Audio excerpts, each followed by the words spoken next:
Let me count from 1 to 3. Okay. 1, 2, 3. Slide 2. 1, 2, 3. Slide 3.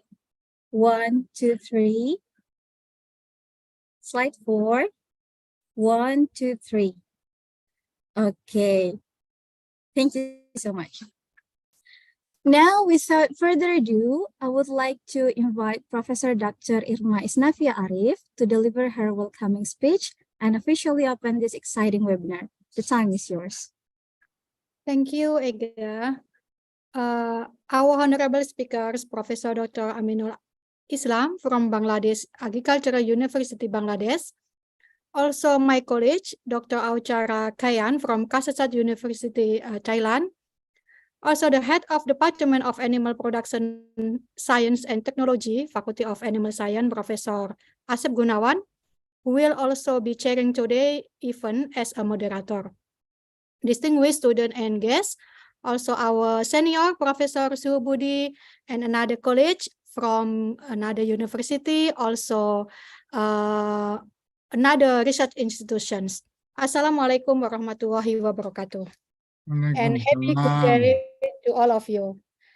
On behalf of the Faculty of Animal Science, IPB University, it is my pleasure to welcome you to this highly anticipated webinar on multiomics technology for genetic improvement in livestock. I am honored to stand before you today representing our Dean, Dr. Idat Galeh Permana. He is in another currently scheduled meeting. So I would like to convey him his warm regard, also express his appreciation and very supporting for this success event today. Ladies and gentlemen, today we gather here virtually to explore into the fascinating world of omics technology, a field that holds immense promise and potential for scientific discovery and advancement today. And within our faculty, we recognize the significance of this cutting technology in addressing animal production challenges. As a result, we have implemented a special course. We have two classes of the omics for the bachelor degree, omics 1 for emphasizing in the genetic, and omics 2, also the multiomics, the principle of genomic, proteomic, also nutrigenomic, and also the lipidomic and extra. So the postgraduate students focusing on omics technology and biotechnology, which encompasses genomics, also their application in animal production and animal product technology. So this event has demonstrated our commitment to incorporating this technology into our field. Ladies and gentlemen, I would like also to extend my deepest appreciation to Professor Asep Gunawan, who is now is my boss in our department, who initiated this event with the support of IPB University Directorate for Research and Innovation by LPDP grants. I am also grateful to the support from LPDP, which has made today's webinar possible. To our distinguished speakers, Professor Dr. Aminul Islam from Bangladesh Agricultural University, also Dr. Auchara Kayan from Kasetsat University. Thank you, Professor, for your coming today in this event. I also express my gratitude for agreeing to share your expertise and knowledge about the multiomics, for example, and focusing on animal production. Both of your names have become well known within our departments since summer course program. So maybe in this year or next year, maybe Prof. Asep, we could invite Professor Aminul Islam, also Dr. Auchara, to come to the Bogor in seminar, maybe for the summer course or international seminar. Thank you for your gathering today. Your contribution also insight in the field of the omics technology have been invaluable. We anticipate the wisdom and expertise you will impart upon us today. Thank you very much. Ladies and gentlemen, and this great pride that I from the faculty unwavering support for this event. Omics technology with its ability to unboxing complexities of molecular and their function align perfectly with our vision of international engagement in animal science and agriculture. Also, we embrace the multidisciplinary nature of modern researchers. Maybe for the omics technology offer a gateway to collaborate, to innovation, also the breakthrough, the many borders in our life. Today's webinars also serve as the testimony to our commitment to academic excellence and our dedication to staying of the scientific advancements. By coming together in the virtual space, we hope in the not in virtual again, maybe next year, we demonstrate our collective thirst for knowledge, also expanding the horizon of omic research. In closing, I would like to express my sincere gratitude to each and every one of you for joining us today. Thank you for your time. I extend my appreciation to the webinar committee who have worked to ensure the success this event. With that, let me begin the webinar by saying Bismillahirrahmanirrahim. May I hope the webinar give us more knowledge and a good day for the collaborate and inspire many knowledge in multiomics. Thank you very much. Assalamualaikum warahmatullahi wabarakatuh. Waalaikumsalam warahmatullahi wabarakatuh. Thank you so much, Professor Irma, for the welcoming speech. And now it's time to move forward with our agenda. I'm delighted to introduce our moderator for today's session, Professor Dr. Asep Gunawan, SPT MSc. He's a respected figure in the field of animal production and technology, and his experience and expertise will surely guide us through this enriching knowledge sharing session. Maybe I would like to narrate some of Professor Asep's background.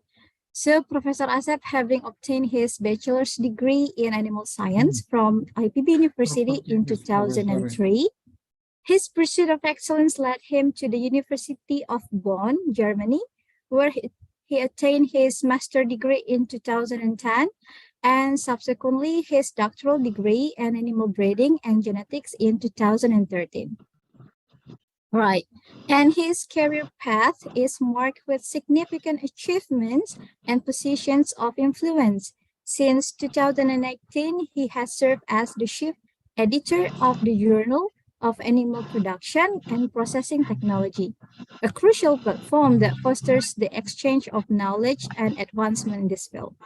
And in 2020, he took the role of chairman of Commission A in the Senate of Animal Science faculty. And his exceptional contribution to science and technology have gone unrecognized. In 2021, he was honored at the 113th Indonesia Innovation for his work on rapid selection of biomarkers to control lamb tenderness properties using digital gene expression by Business Innovation Center. And the very new one, his achievement continued in 2022 when he was named Innovator of the Year for Informative Technology Development by Metro TV. Ladies and gentlemen, let's extend a warm welcome to Professor Asep Gunawan, who will now take over the proceedings of this webinar. We look forward to a productive and enlightening session. Thank you and enjoy the webinar. The time is yours. Okay, thank you, Ega, for excellent master of ceremony. So, Assalamualaikum warahmatullahi wabarakatuh, and very good afternoon, everyone. So, the Honorable Dean, which on behalf by Vice Dean of Academic and Student Affairs, Professor Irma Isnavia, guest speaker, Assistant Professor Dr. Aucara Kayan and Professor Aminul Islam. Thank you. And also to all college from other university. I saw many senior with us. Thank you for coming, Professor Suhubudi, Professor Detison. I saw from University of Jambi, and also to other college from other university. We notes around 29 universities from Indonesia join with us, and also from 6 countries join also with us. Thank you very much for support. And also around 25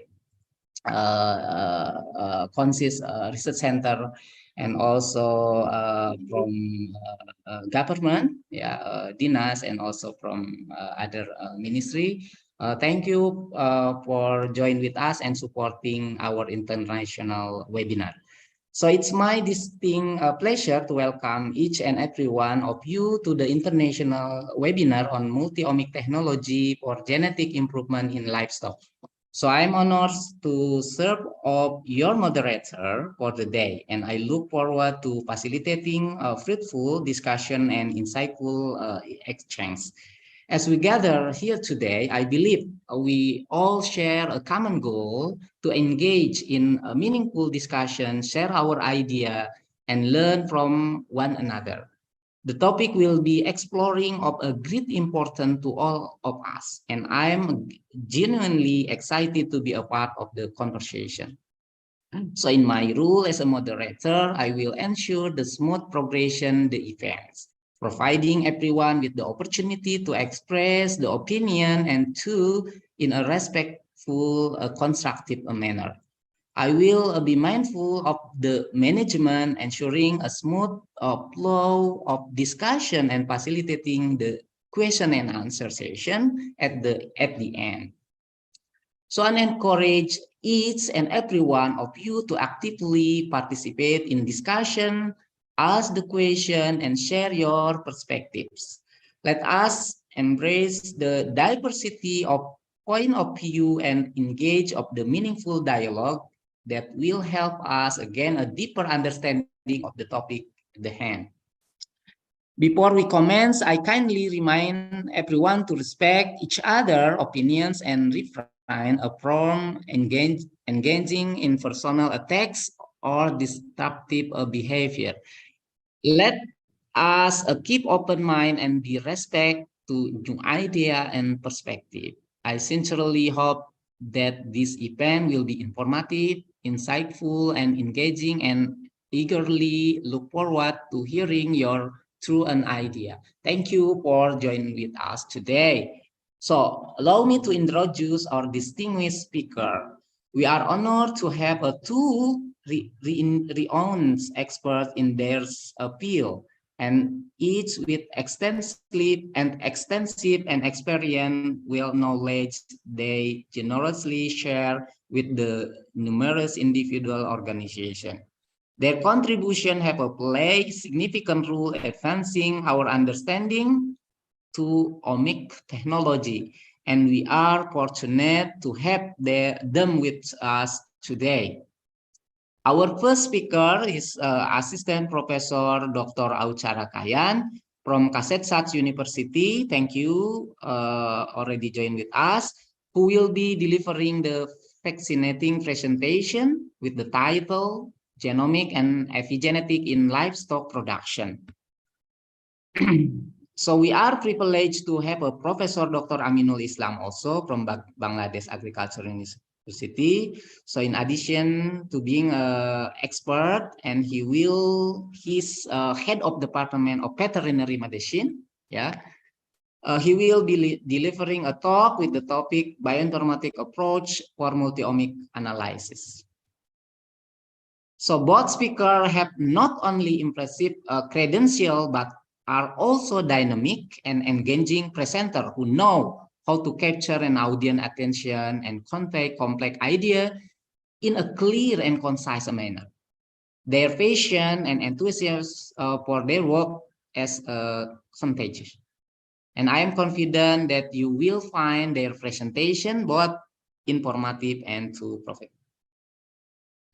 So without further ado, let's us begin to welcome our first speaker, Assistant Professor Dr. Aucara Kayan from Kasetsat University.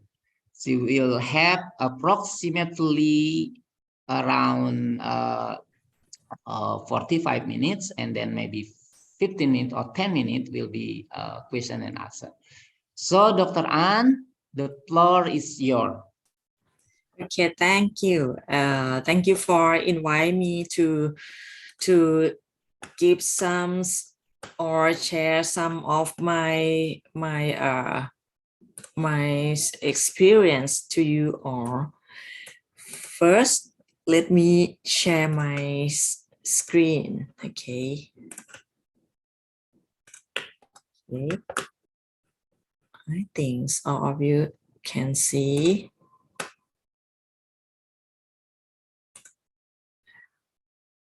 On the current slide. First, Professor asked me to give presentations in the topic genomics and epigenetics in livestock productions. I think he know that since I'm working in or study in PhD, I'm working with genomic, transcriptomic, and also now I'm working with the epigenetics areas in livestock, especially in meat quality.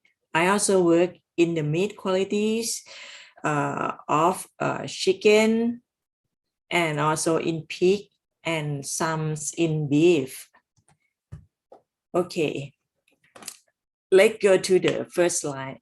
Because of livestock, we have the in the first part. Let me introduce. In the first part, I will give you some of basics of the genomic and epigenetics. And the second part will be I will share my publication that I publications in meat science, and I have another's working with the epigenetic, but I could not explain more now because waiting for the publication. So I just show only the part that already published in Meat Science to you about the idea of my research. Okay, for the livestock, I think all of us will have the purpose to produce the animal that high performance, and also the finally all the animal will should give you in terms of high of carcass quality and also in the meat quality. All of the animals have many of background about if you have a background about gene that control the trait of the animals. All of the genes you have to know about the genomic background. In the genomic backgrounds, we have to know the target genes, and we have to learnings about the sequence of the genes.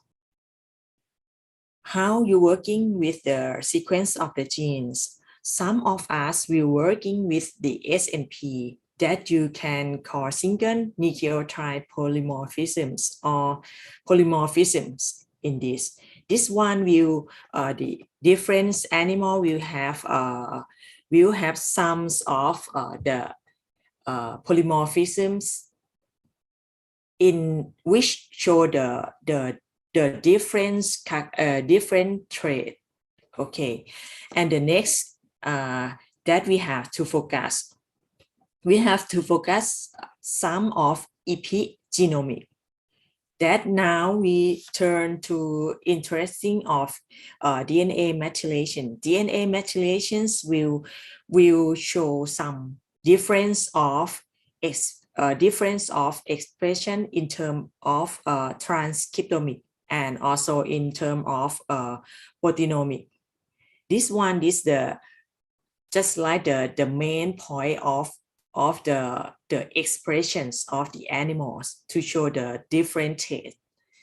Okay, and the next, let I move. So if you have the target genes, you have to go to the database. Okay, when you go to the database, you should go to this website. You can go to the website NCBI. You can type in the Google. Okay, if you typing the interesting genes, you can type in here. Which one I can see the pointer? Let me find the pointer. See. You can type the gene names here and about the species that you're interested. Okay, typing here and it will show the data about your gene. Suppose I typing the name of the genes and the species is Saskafai, it means pig. It will show you here the length of the genes. Okay, how you learn how you get the information from this? If you click down, it will show you the structure of the genes. The structure of the genes is including DNA, right? It have the exon part, intron part. Normally in the past, they give some of interesting for the exon part because when is translation to protein, the exon pass almost translations into protein. This means if we found the SNP in exon, it will make the amino acid change and also the protein will change. For the intron part, in the past about 10 or 15 years ago, they said it's a junk part of the gene. Intron will, if you found SNP on these areas, it might be not important, but in nowadays, if you found in intron part, it will have the effects on gene splicing that will make our protein have many structure. Okay, so this is quite important to learnings about the genomic. Okay, for the genomic study in nowadays, we have the technique to screening SNP. For example, genomic Y association study. This technique is quite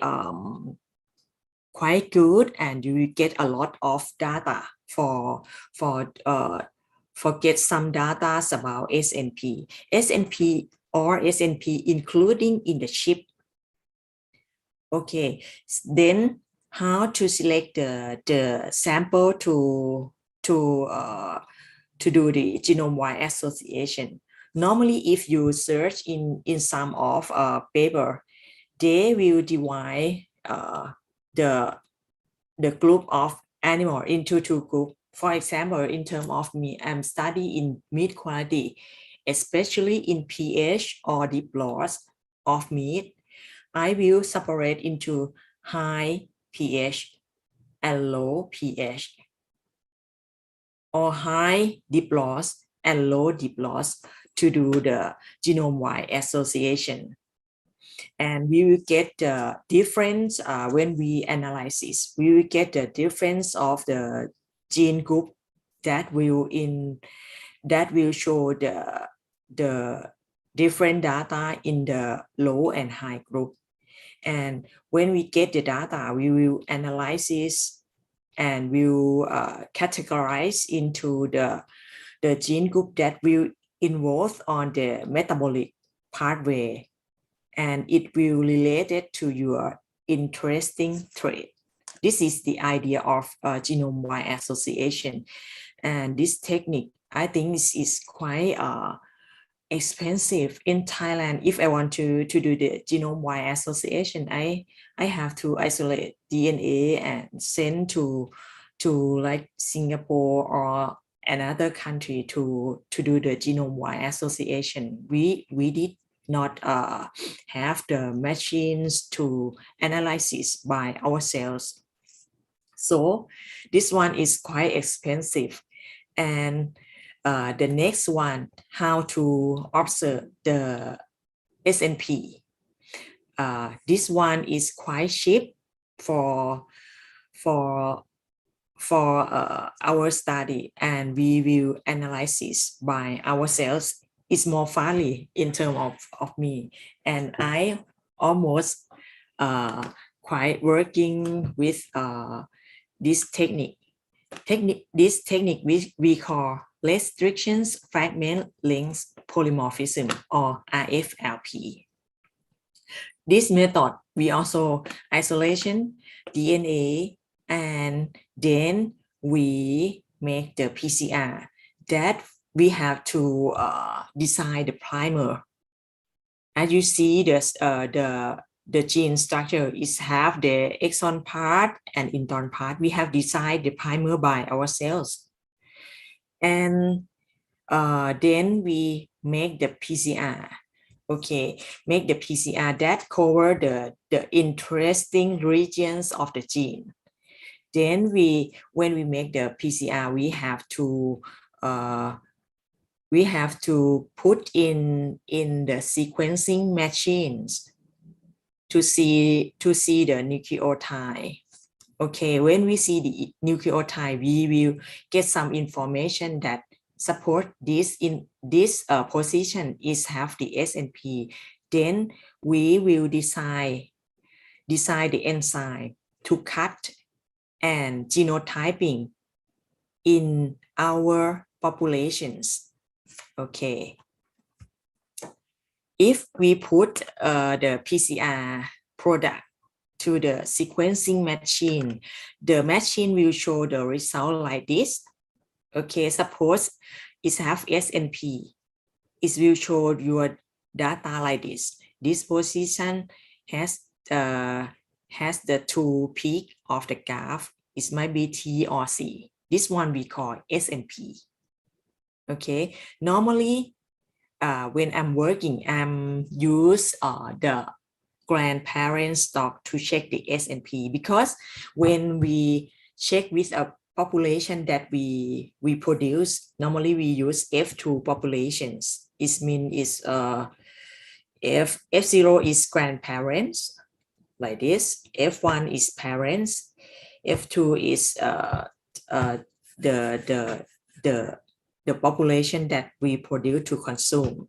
Okay, if we saw this one in grandparents stock, then it's quite easy to screening or genotyping in F2 populations. When you get the data like this, you have to put in the program to design the enzyme that suitable for your gene for this position. Suppose if I genotyping, you will see after it's cut with enzyme, it will have their own genotype. Suppose it's GG, when we saw in the agarose gel, it will be like this. If it's if the genotype AA is, the picture will be like this. If it's AG, you can see both A and both GG and AA like this in AG.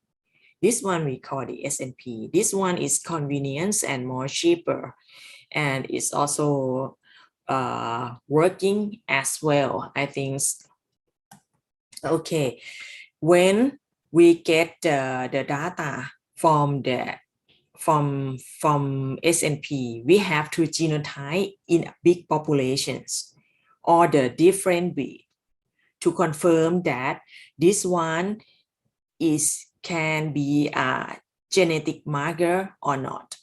If we try or we test in many breed or many population, and it will give the same result. So this is mean that this SNP can be a good one or genetic marker for the trait that you interesting.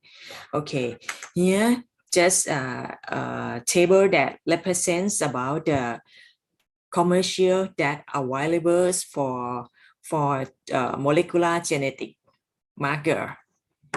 And now here we can see this gene HAL is available for meat quality trait that is have the commercial that sells that sell, and also the family ones RN is also for the meat quality. For this one, CAST for tenderness, IGF2 for carcass compositions. This one is all the gene names, and also they use for the commercials. So for the next one is the basics of epigenetic.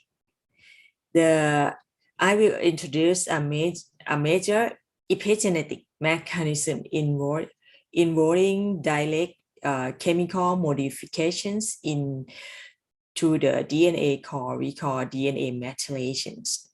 DNA methylations is an epigenetic mechanism involving the transfer of methyl groups onto the C5 positions of cytosine to form 5-methylcytosine. Here we take the DNA to treat with the bisulfate.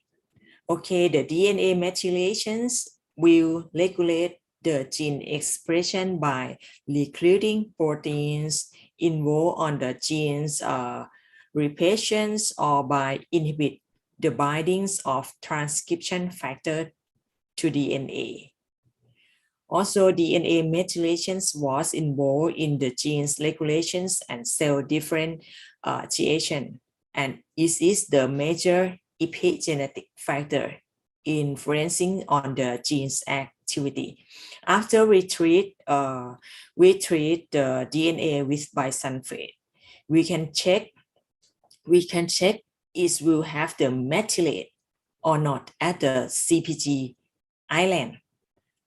So if they show high percentage of methylation in the CPG island, the genes it will suppress the gene expression.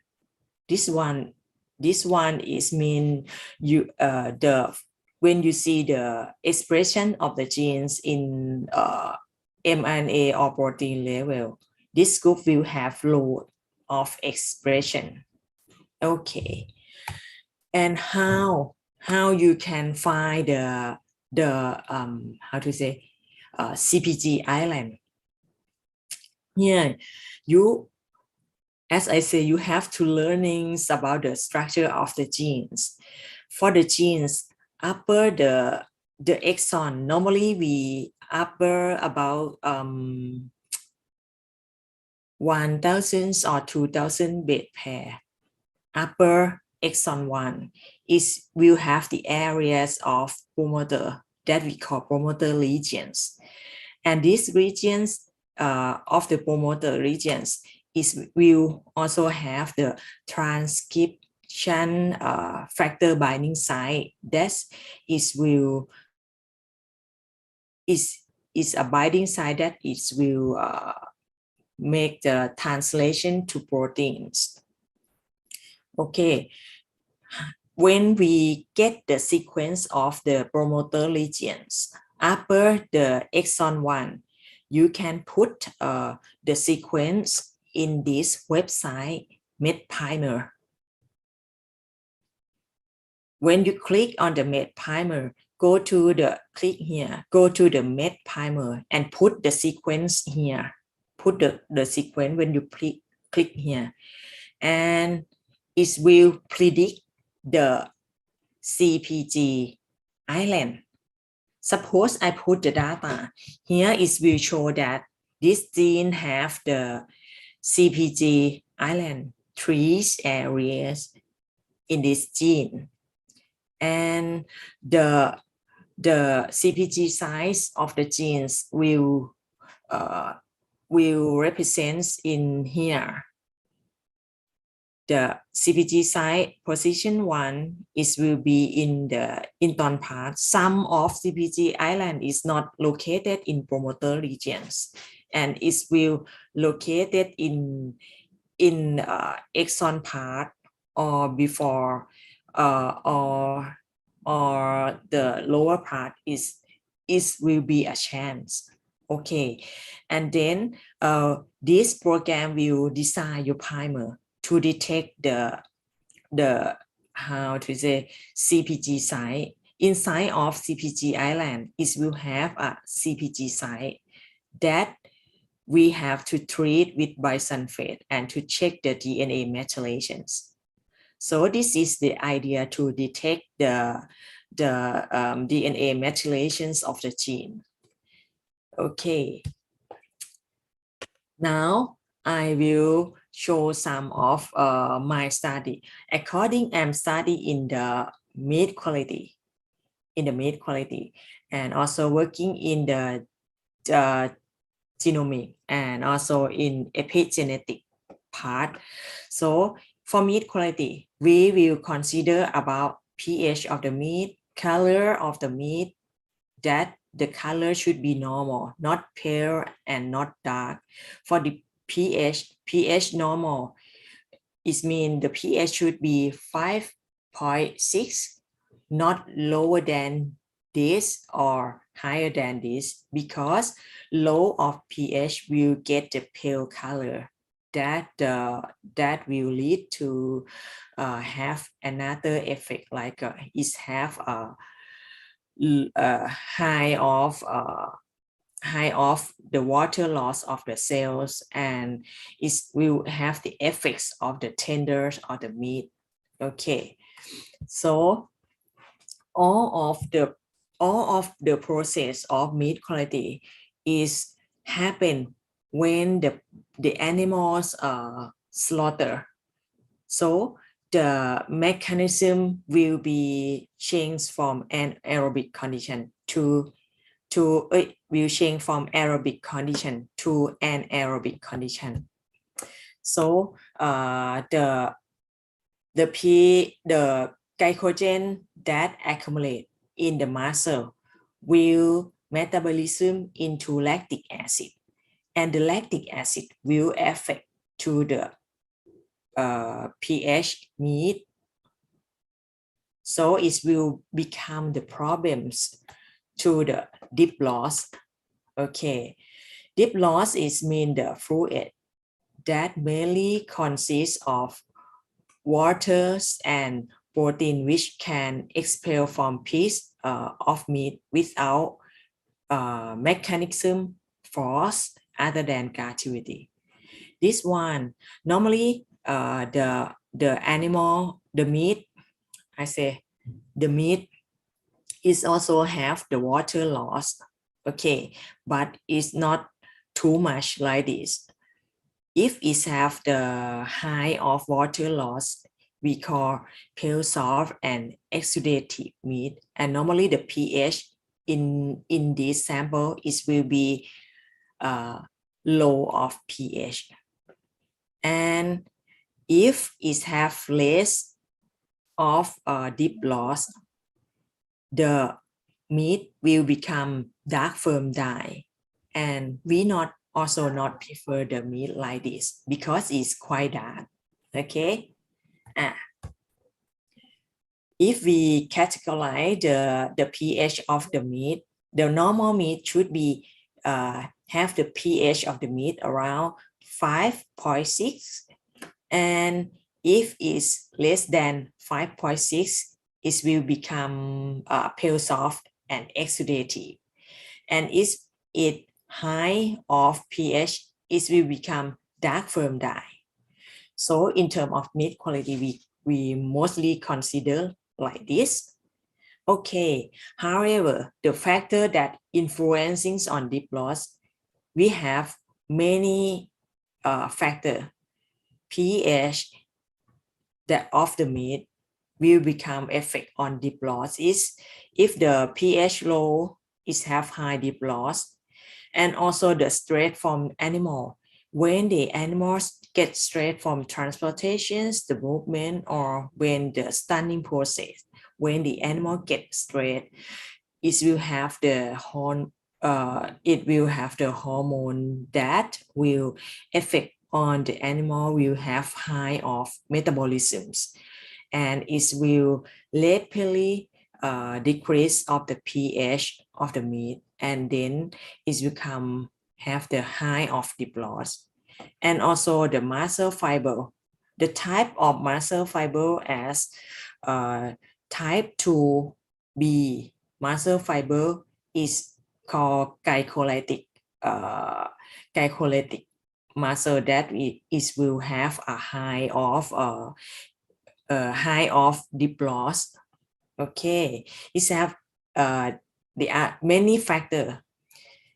So if we consider for meat qualities, it have a three major productions problem, because the trait of meat quality is have the trait that are some extent negative correlations, and the most of trait can only be measured for the postmortem and make breeding selection difficult, and also the expression of consumer are changed every time.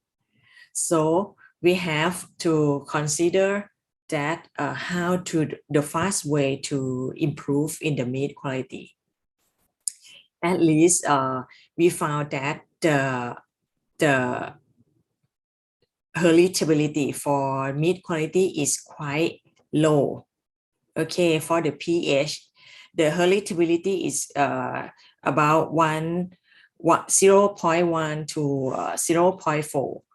And for the conductivity, right, we have around 0.1 to 0.16, and also here.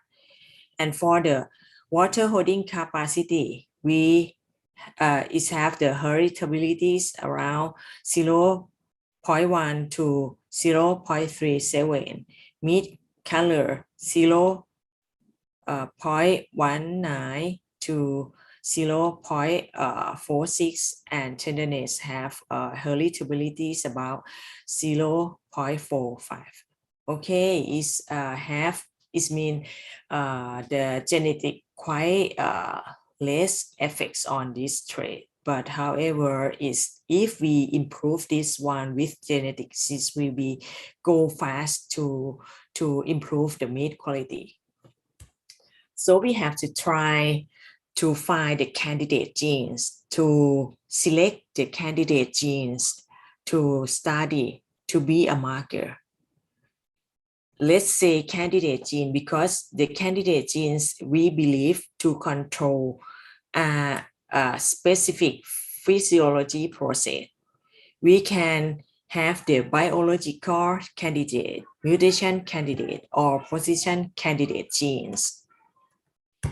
We can select the candidate genes by the direct and indirect way. For the direct way, we will focusing on the knowledge or the background of the gene, like see the physiology or the biochemistry, that we try to link the mechanisms of the genes to the interesting trait. For the indirect, how to select the candidate gene to your study, you can select according to the positional of the candidate. It means you have to know the position of the gene, that where is located in the chromosome of the animals, and you can select by the comparative mapping. That this one is will give you some. Apa yang kata aku tadi apa? some Situ some apa of tadi? information Ini mana? of the genes. Let me show you how you know the position of the genes. You can go to this website or you go to the Google and typing animal QTLDB. It will have a lot of informations of cattle, chicken, goat, pig, QTL that they already map with the interesting trait. Here, as the previous my study, I'm studying in pig. I'm interested. I am interested with NHF1A gene.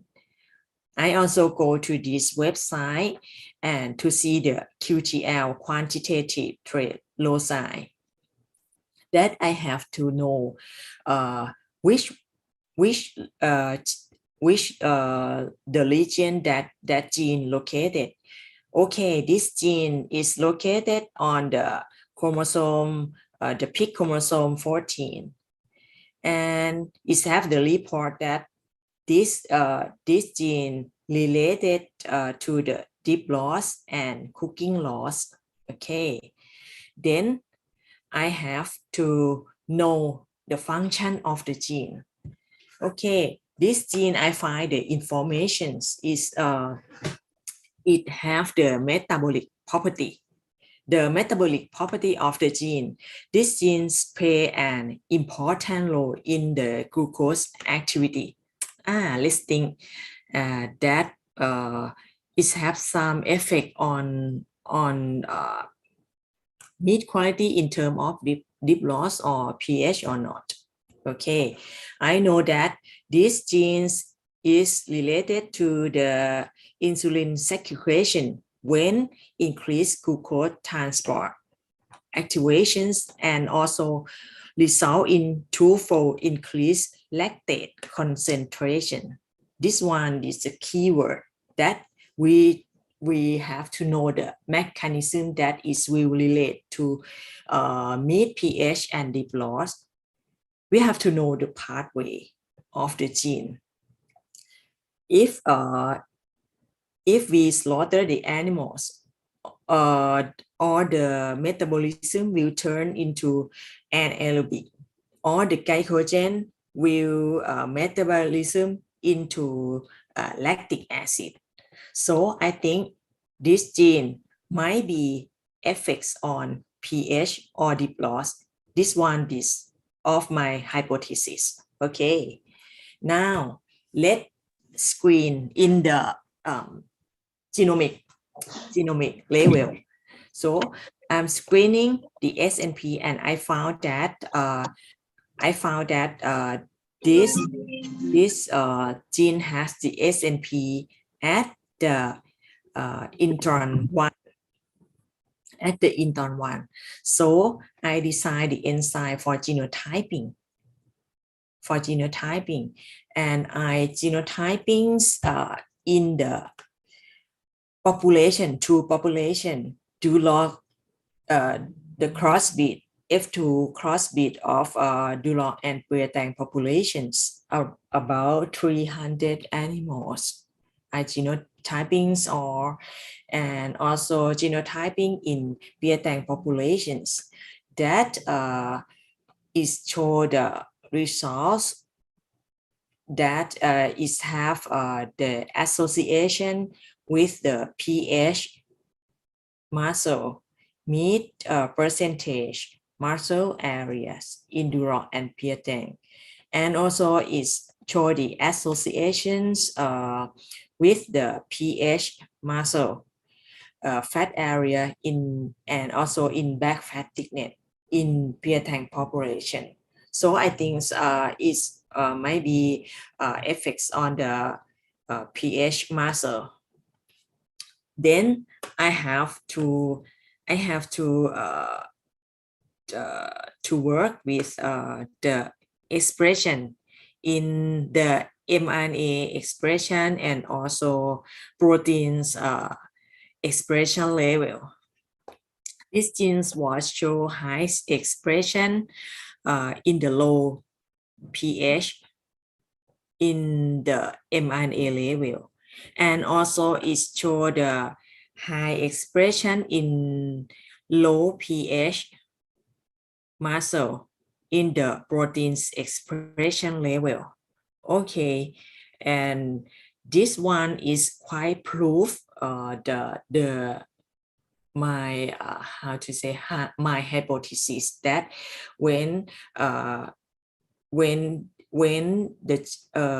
genes working with lactic acid, it will increase the twofold of lactic acid.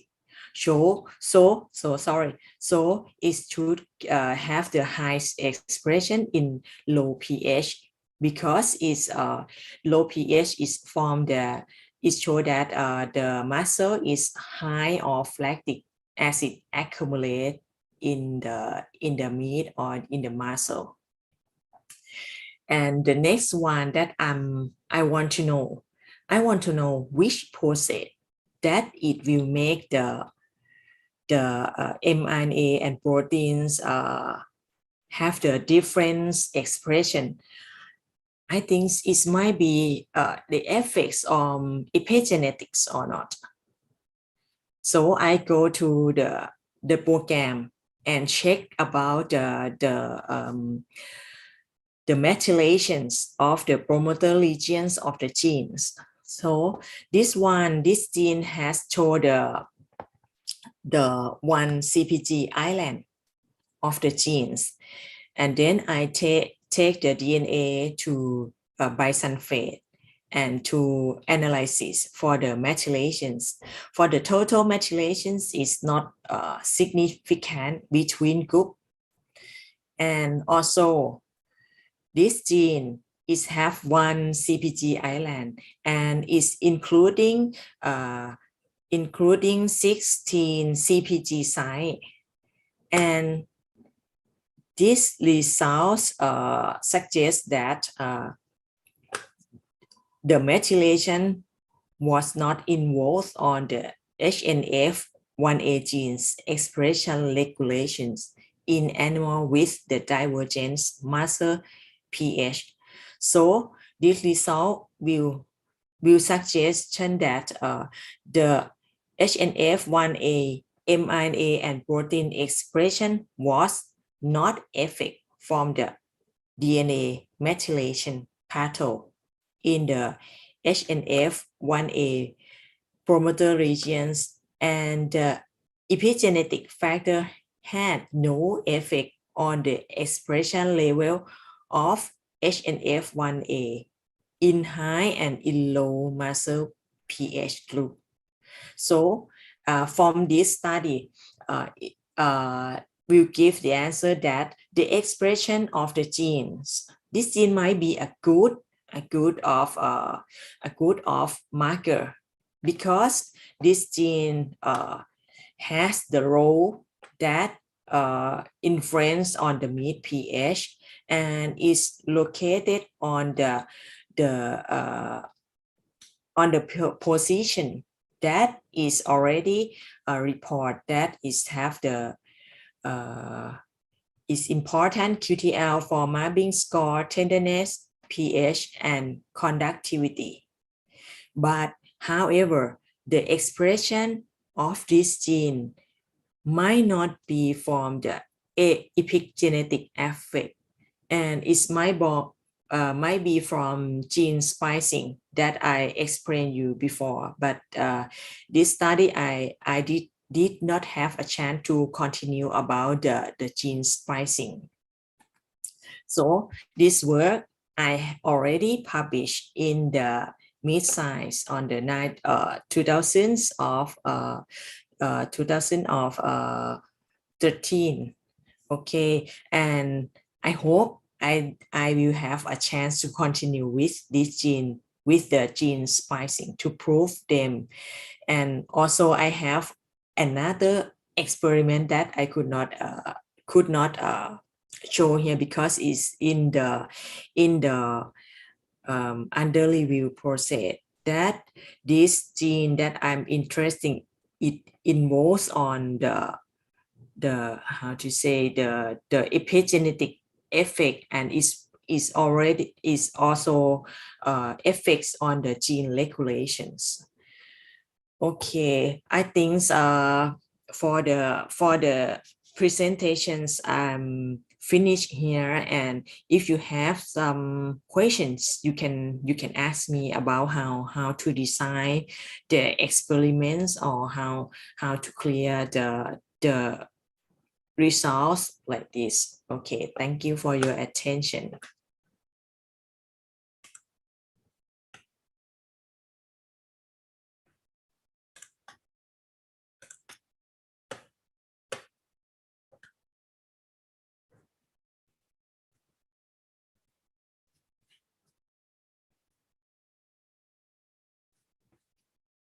Any questions from the floor?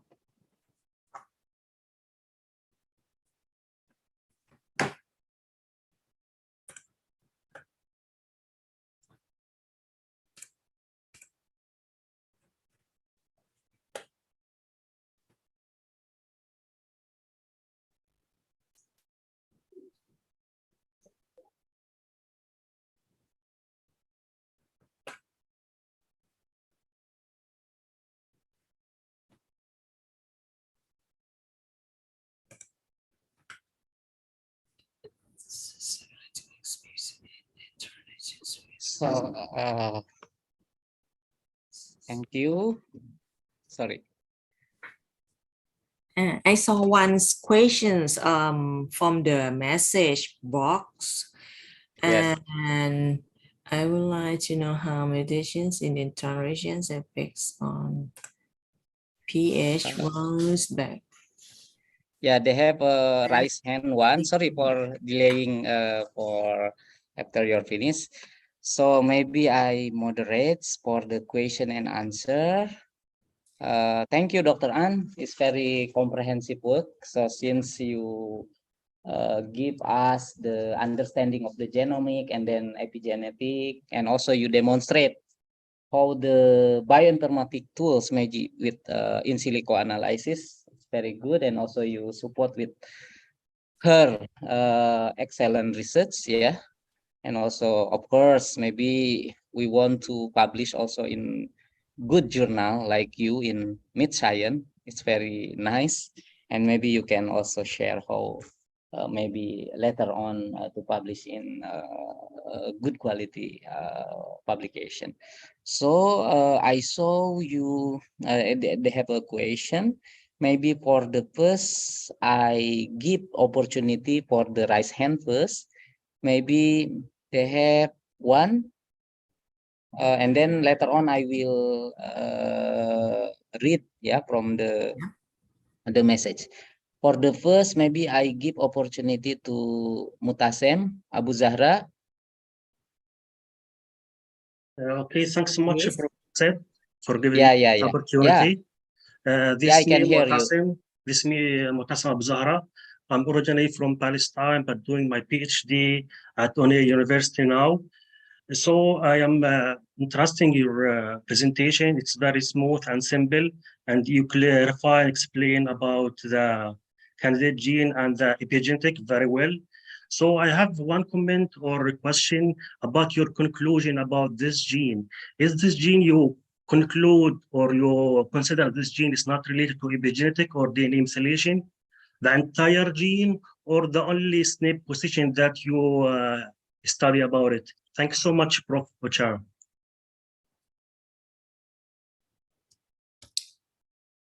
Maybe I wondering to forgot relate with others. So maybe if you want to answer directly first, Dr. An, regarding his question, please. For my conclusions, this one is for the for the genomic part for the SNP. It also have the study of this gene, and is show the report that is effects on the meat qualities. So I try in our populations. That is two populations, and it's also show the same trend. So I think it might be a good of S&P to improve as a marker to improve the meat quality. But for the epigenetics, I think the epigenetics, especially in DNA methylations, it will not involve to the gene's expression, right? It means the expressions of the genes might be from another pathway or another mechanism. It might be from gene splicings. Almost gene splicings has been reported that is almost splicing in the intron part. So I think for in my idea, this gene is a good candidate gene for meat quality, but the reason of the difference of the expression might be from splicing in the intron part, that it will make the genes will be have the one or two or three of the how to say the protein structure, or make them have the different show the different of the trait like this. But it's not this for my study the expression is not from the DNA methylations. Okay, thank you. So it is clear for his answer, Yes, it's clear. Mutasem. Thank you, Prof. Thanks so much. Okay. Okay, so thank you, Mutasem and also Dr. An. So maybe they have three remaining. So maybe I will collect the question, and then maybe Dr. An can answer. Please maybe ask maybe in a short question. And we have also one of the question from the chat. Yeah, so maybe I will give opportunity for, because this is related actually, so maybe I move to the chat first, yeah, because it's related with Mutasem question. Dr.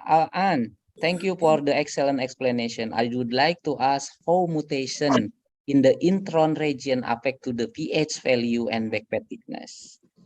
Isn't the into region not involved in the gene expression process? Maybe, yeah, because this is almost the similar question. Maybe can you answer about this question, please? Yeah, in now we found that if it's have the if it have the SNP in intron part, it might be make the cause of gene splicing in the difference of form, and will have the difference of protein. So the intron part in nowadays is also important. And we have, if we found the SNP in the intron part, we have to prove the way to prove that, okay, if we found here, it will make a chance to genes have different structure of protein or not. Might be you will get some information from the bioinformatic website. Some website you can work, and then you will prove the expression again. According when find this one on the intron region, I did not prove the splicing. Yes, it is answered the question, yeah, from Dwi, yeah. Dwi, yeah, because maybe I think, yeah, okay, so it's clear, and thank you, Dr. An. So, and then I give opportunity, they have three remaining because we have yeah, this, yeah, Hobby. So yeah, maybe the first I give to our senior first, maybe ya, Pak Komar and also Ibu Irma. So maybe for the first I give opportunity to Professor Suhubdi from University of Mataram. Professor Suhubdi, Okay, thank you very yeah, much. please, yeah. Good afternoon, Professor Kayan. It is nice presentation. I am from the nutrition point of view of animal science, not from genetic section. As we know, in mostly in Asia, we still on work on production side. If we observe and learn what you say, it is like a sky technology and on update. The first question for me, how to translate this complicated technology to application manner in the base of the livestock on the in the society activity. The second one is about can we use your gene expression to identification, for example, halal meat, for example, because we are concerned for halal meat. Can we use that gene, for example, as the gene marker for identification of halal meat? That's might be my question.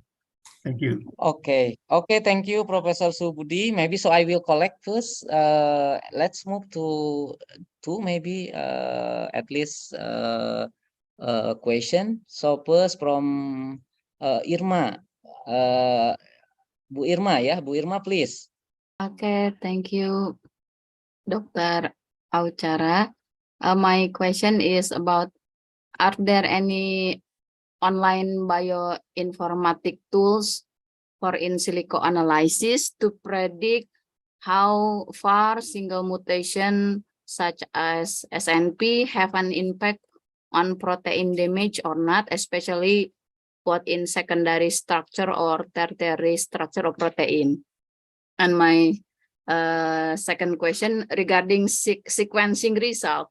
When visual analysis show two peak chromatogram, but when we see the sequence show 3 nucleotides, my question is how we interpret after the contig analysis process carry out, and what the most important thing we must prepare to get a good sequence result.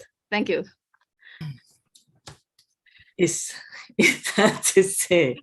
Okay, for the professors who have that asked how to use these genes to be a marker for beef in halal, right?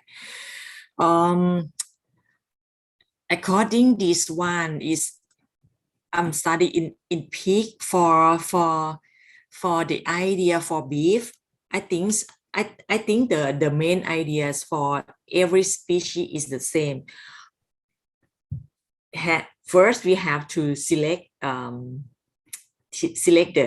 the interesting gene, and the second one we have to try and to screen the SNP. My study RFLP is quite take a long time, and if you have a budget or scholarship, high scholarship, the fast way or fast tech, better to use GWAS technique, and you will get the gene, the interesting genes, and then you have to try to test in many population that it will give the same results or not.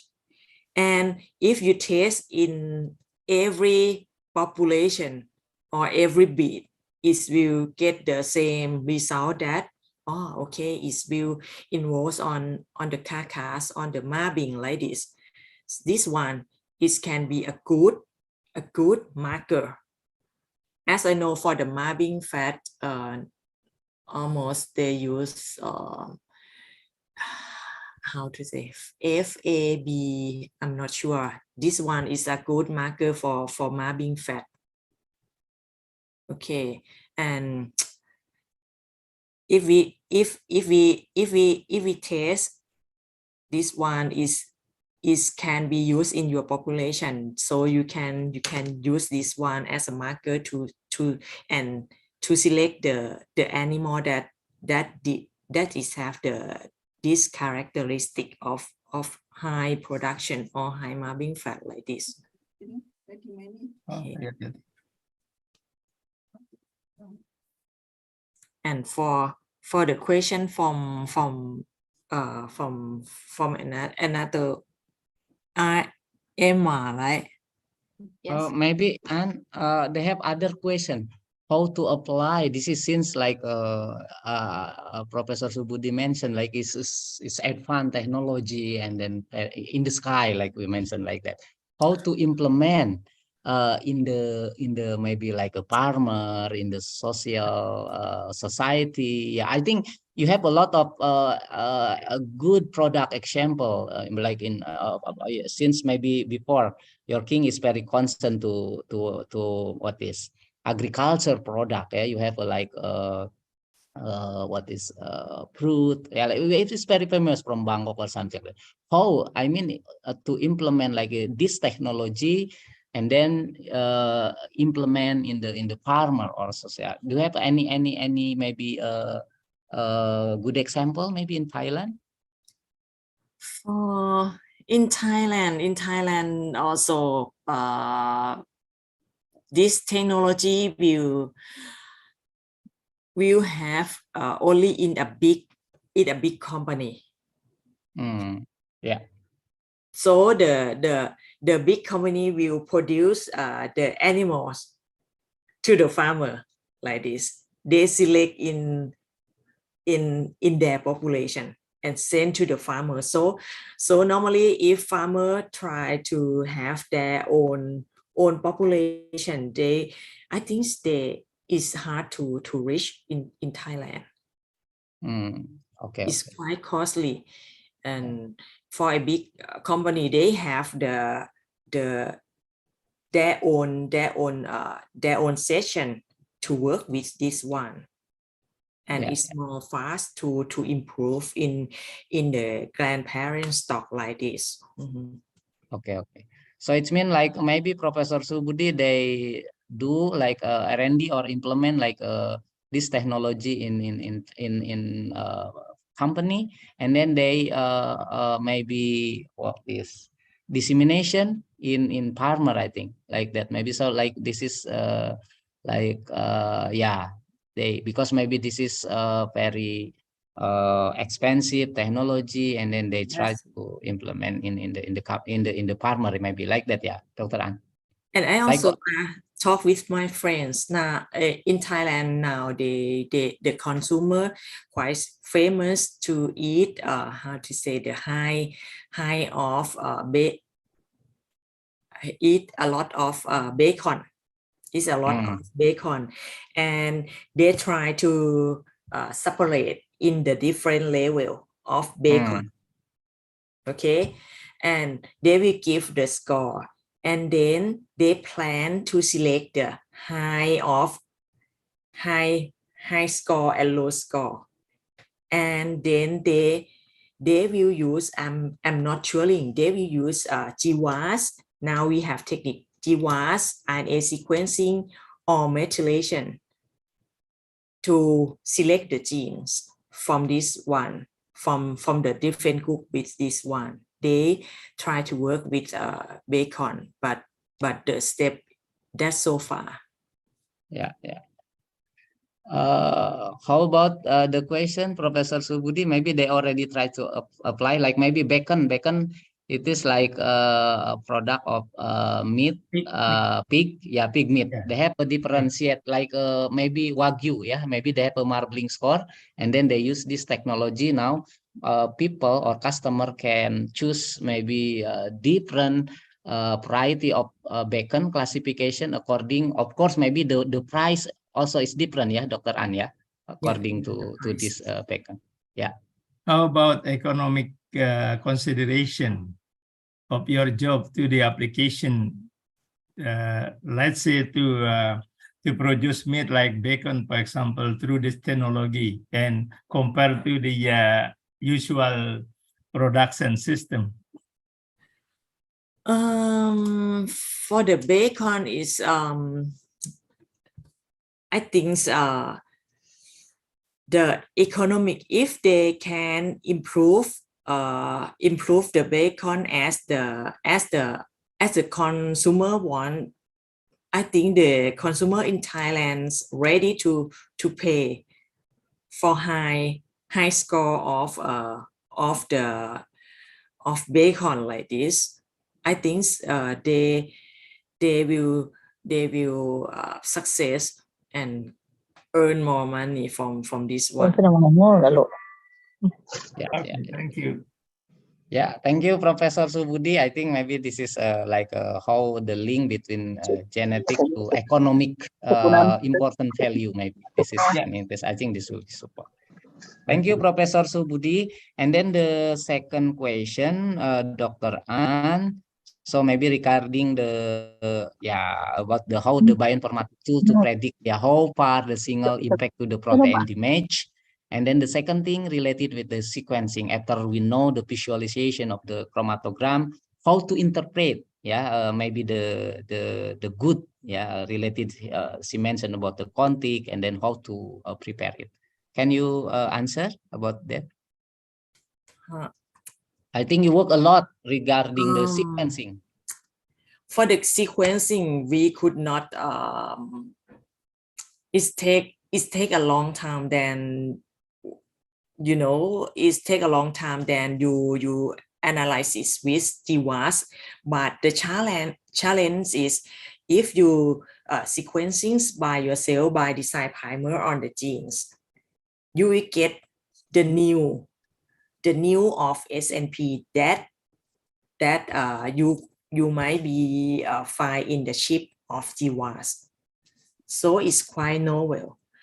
And the challenge is sometimes you sequencing 1 year you will not found anything. But so that's why I suggest you to, if you working with the sequencing, you should have the data of, or the data and the DNA of grandparent stock is more fast than you use the F2 population, right? Because the grandparent stock will be, you have only, like my work, I have only 10 or 20 of animal to sequencing. And the next fast track is we use the pool DNA. It means when you sequencing, if you found some of two graphs in the same position, it's more chance to detect the SNP. And you have to design the primer. Normally, I design primer from the exon part, because if we design primer in the intron part, it will have more intron part of the animal. The sequencing will be changed. If you design in the intron part, you will have a chance to didn't get the PCR product. So the exon part, this is the best way to design primer.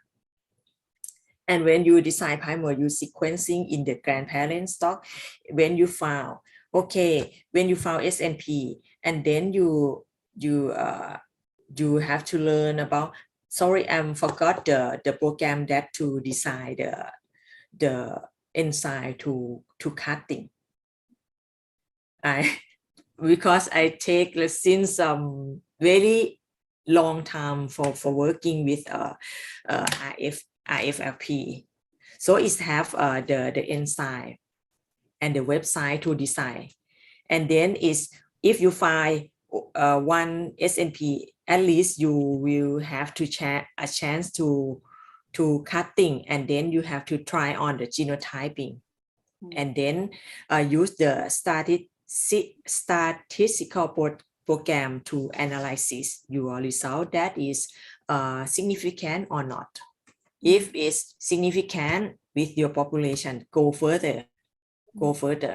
Don't think too much about this is intron part, is it this is located in intron part, or this is located on exon part, and try to prove the next step that is will your SNP will show the difference of the expression in mRNA or protein.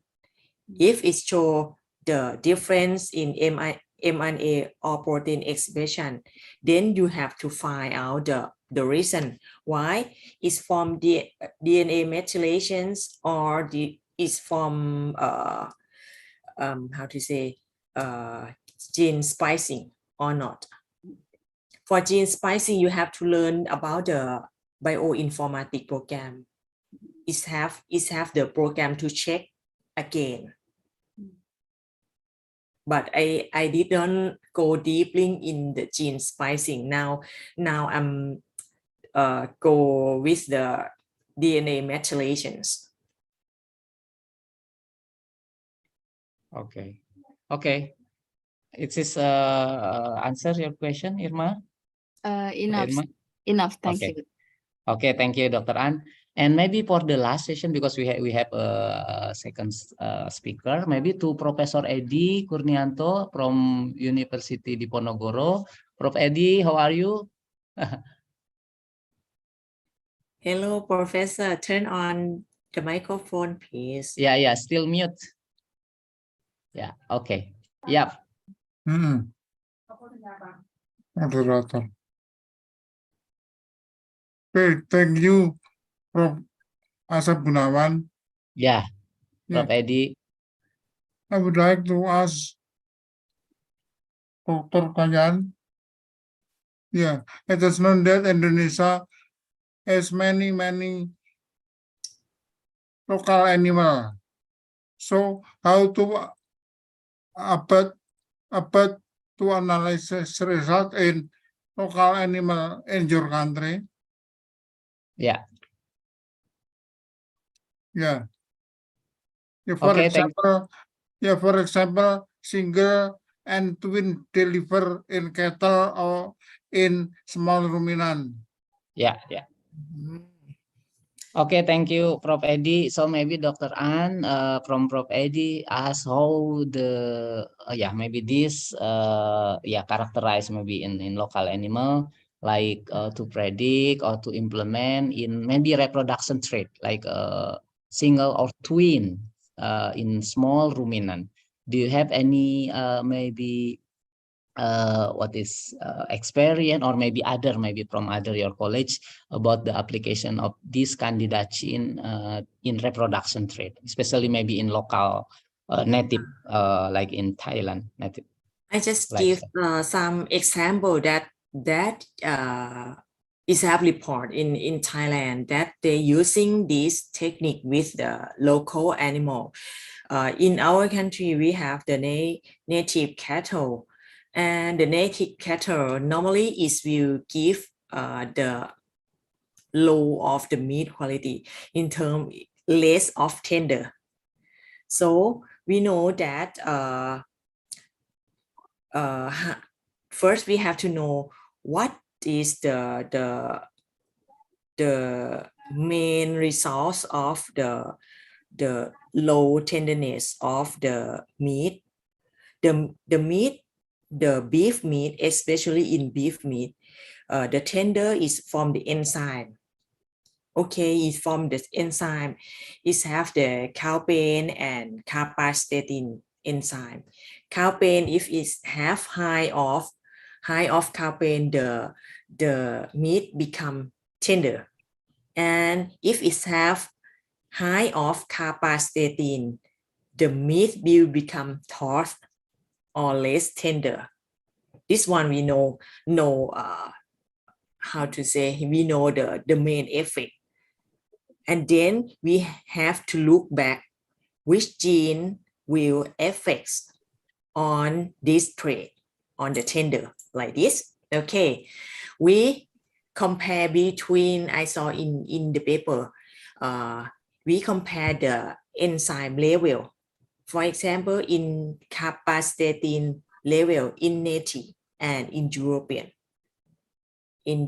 meat, they found that in native chicken, in native beef, high of capastatin, and in European, it have low of capastatin level in meat. And then we have to find the enzyme.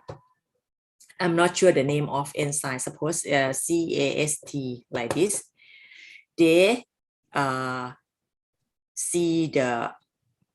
they take this gene to see the SNP first, to screening the difference of the sequence of the gene between native and European. They found SNP,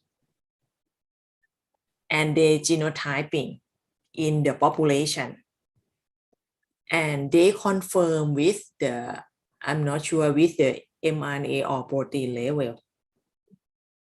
And this one is quite a good predict for tenderness in between native and European beef. This one just the example in our country. Yes. Okay. Like that, Professor Eddie. So they already implement calpastatin gene, between local beef and also European. So they found is high, high expression in local beef. So it's been maybe a very good example. Yeah. Yeah, hopefully maybe it can be answer your question, Professor Eddie. Still mute?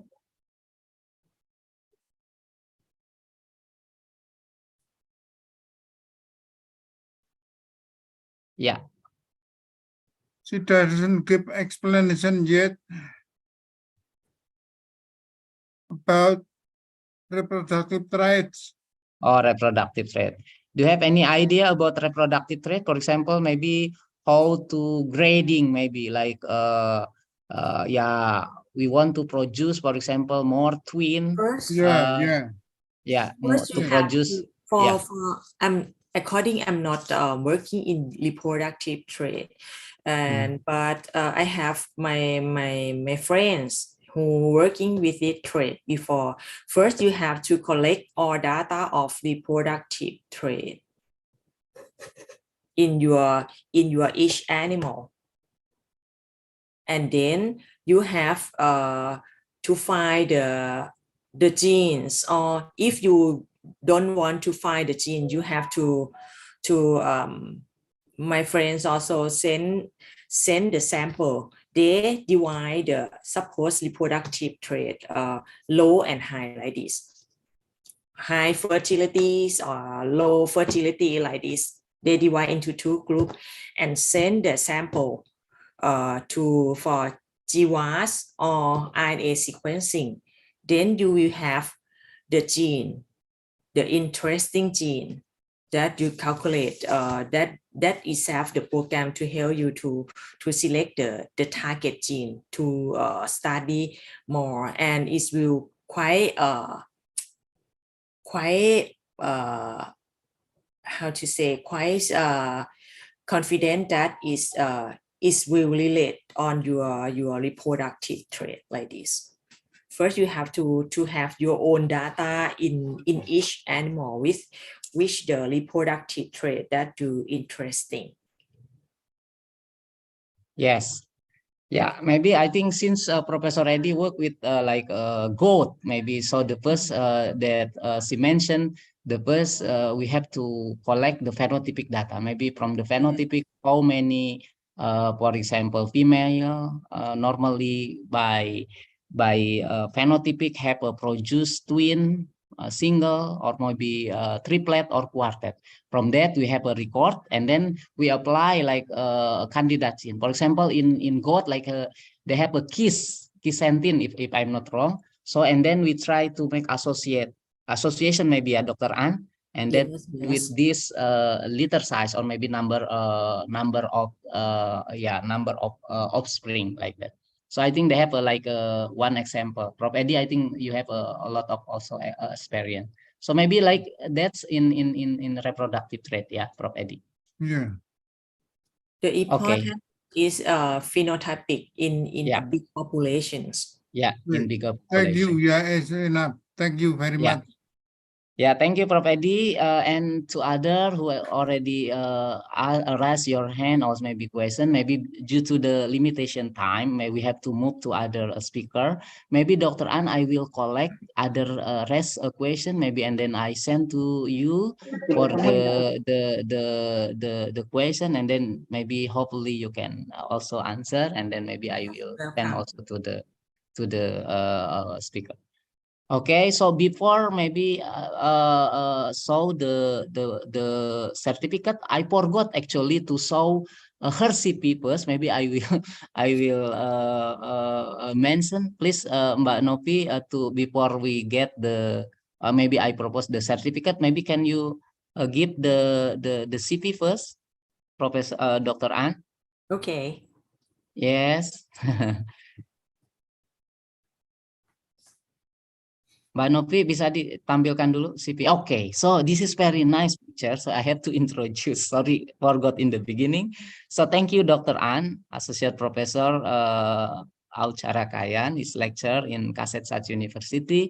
So regarding her education, a bachelor and master program, she graduated from Chiang Mai University, I think in north of the Thailand, yeah, Dr. An? Yes, in the north of Yeah, Thailand. and then doctoral program in degree in animal breeding and genetic, University of Bonn. Yeah, it's very famous.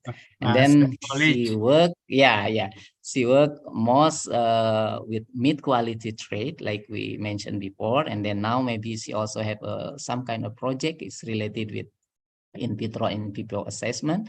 Yeah, mostly I think work also with immune cytokine and also meat quality, I think in pig, yeah, and also related also with immune resistant like CD14 and something like that. So thank you. Sorry, and I'm sorry to to provide before this. And then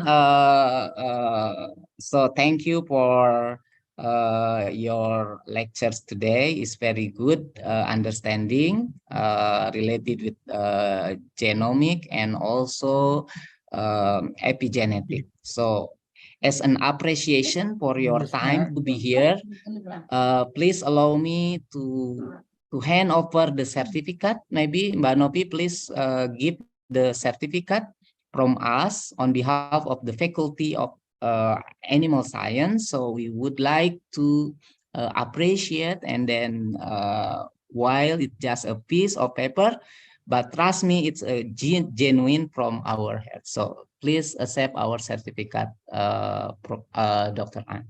Thank you. Thank you for inviting me, and thank you for your attention. Hope to see you all again next time. Okay. Yeah. You. Thank you. Yeah, Bye. please accept. Yeah. Thank you. Okay. Thank you, Dr. An. So, and then we have to move to our second speaker, Professor Aminul Islam, already joined with us. Professor Aminul.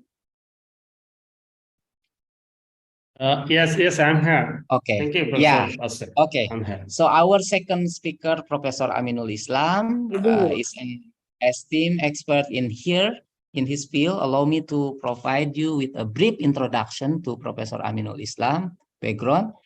Please, committee. Yeah. This is his curriculum vitae. He's have a long, excellent CV. If we read from her website, his website.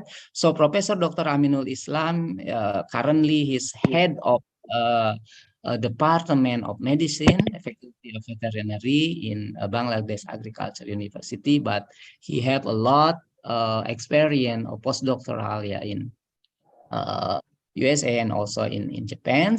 So related with his education, 23 until 27, a doctor veterinary medicine, DVM, from veterinary Faculty of Veterinary Science, Bangladesh Agriculture University. And then 2008, 2009, Master Science in Medicine, Mymensing. And also he got, I think, double master, yeah. Also in Master Science in Tropical Animal Health in Belgium. And then 2013 until 2017, Doctor of Agriculture, Faculty Agriculture. The same with us, is University in Bonn. So currently he's a professor also in Bangladesh Agriculture. So related with award, 2019 Best Publication Award, yeah, as a teacher association in Bangladesh, and also in 2019 from FEMS Congress attendant grant Federation of European Microbiology Society. Yeah, so it's very good in Glasgow of Scotland. So currently he will deliver, yeah, related the bioinformatic tools, yeah, related to handle the data analysis for multiple omics. So Professor Aminul, the time is yours.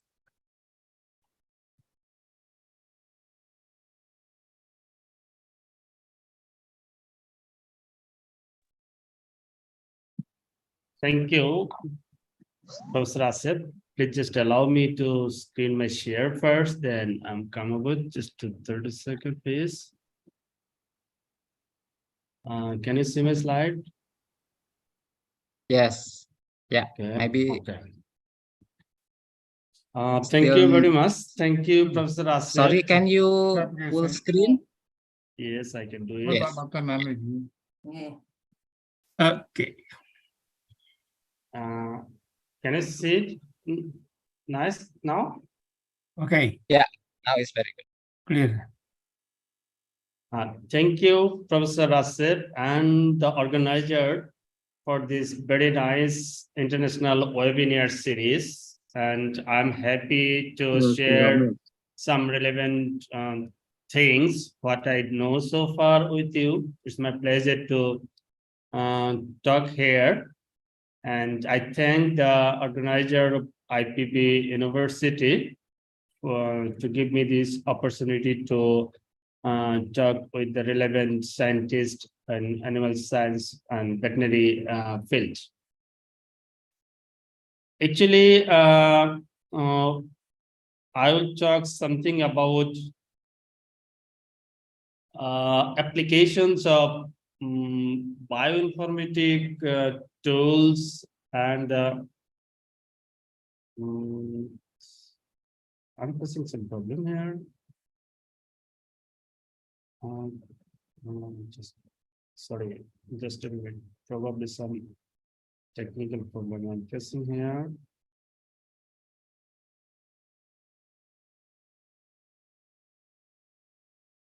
Sorry.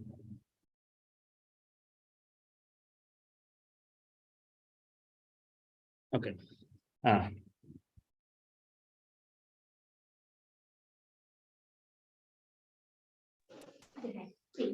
Sorry.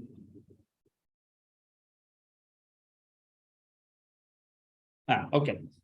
I'll talk something about bioinformatics and omics tools that we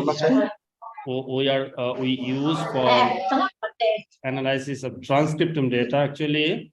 Then I will talk something about one of my interested phenotypes, because I'm a veterinarian, and so disease resistance and immunology is my interested trade to research. And then I'll come up with some sort of genetic improvement tools and technologies, what we the geneticists and breeders are used over the world. So bioinformatics actually the combinations of computer science, chemistry, biochemistry, biology, statistics, mathematics, and engineering all together to make the information science to interpretable to biologists and other disciplines people. This is in short what bioinformatics means to me. There are many ways, many people defines what is bioinformatics is. However, bioinformatics, particularly what we the people, veterinarians need is a combination of statistics, biology, and computer science to make our research data visible, interpretable, and applicable to our stakeholders. Particularly, our interest is how bioinformatics help us to interpret our transcriptome data sets, because we mostly deals with transcriptome profiles data or whole genome gene expression data sets.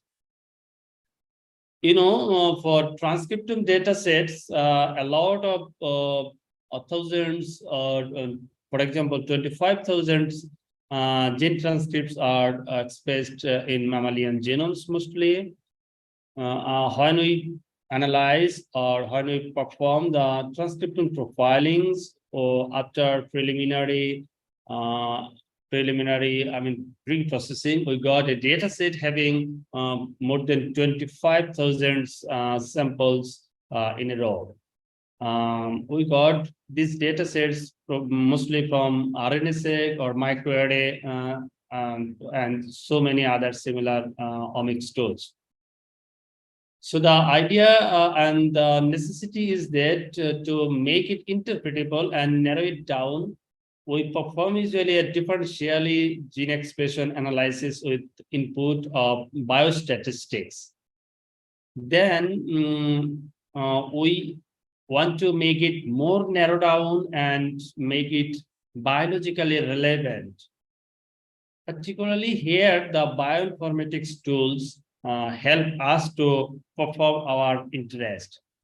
When we get the differentially expressed gene list, it means only these genes are differentially expressed a pair of phenotypes of interest. And we didn't interrelate it or connect what this differentially gene actually mean.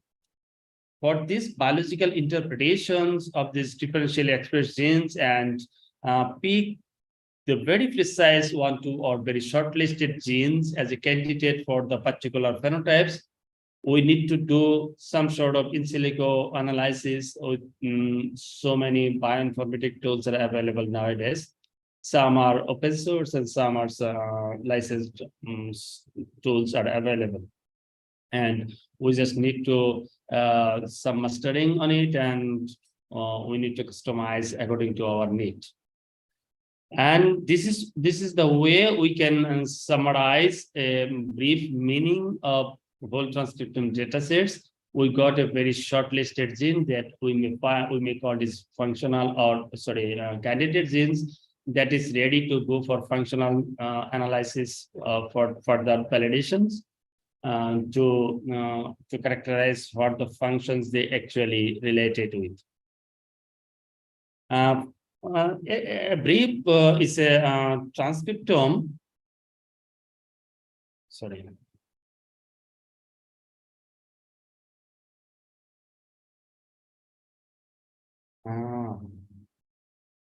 I'm sorry, I was outside. So now my video is on. Okay. So what I was talking about is transcriptomes, you know, the central dogma of molecular genetics is from DNA to RNA. It's a transcription process, and from RNA to protein is a translation process. And finally, the metabolisms happens, and metabolites are responsible for the phenotypes of functional phenotypes of interest. From DNA to RNA, there are transcriptional variations, and from RNA to protein, there are so many molecules and different classes of mRNAs that are involved with post-transcriptional regulations, and finally protein synthesis, and then protein to metabolites, and finally the phenotypes control.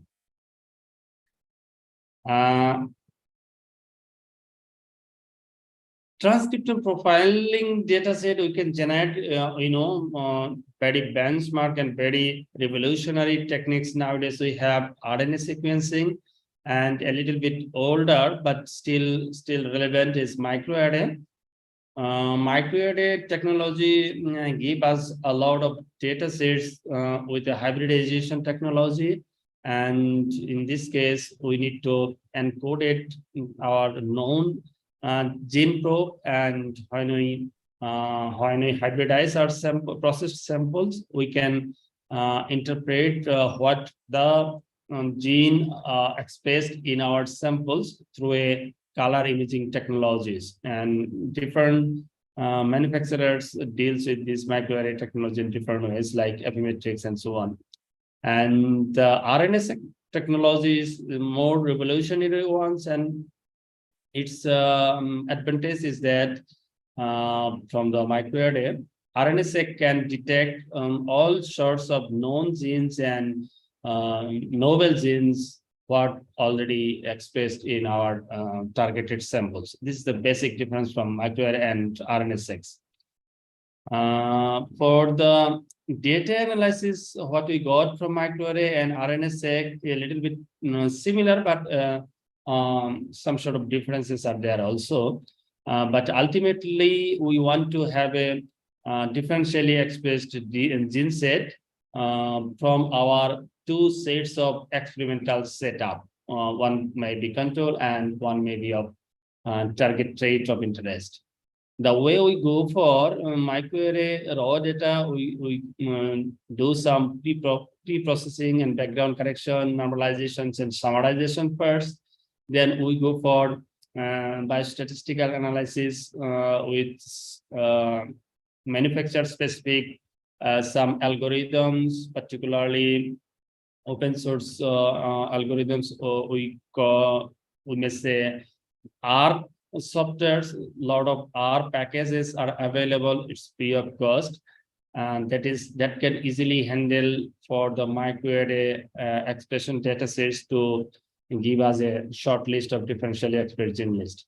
In the same way, for RNA-seq datasets, we got short reads datasets that we need to make some alignment with the reference genomes, and then subsequently we can say these are the genes or transcript expressed between our comparison or test of traits of comparisons.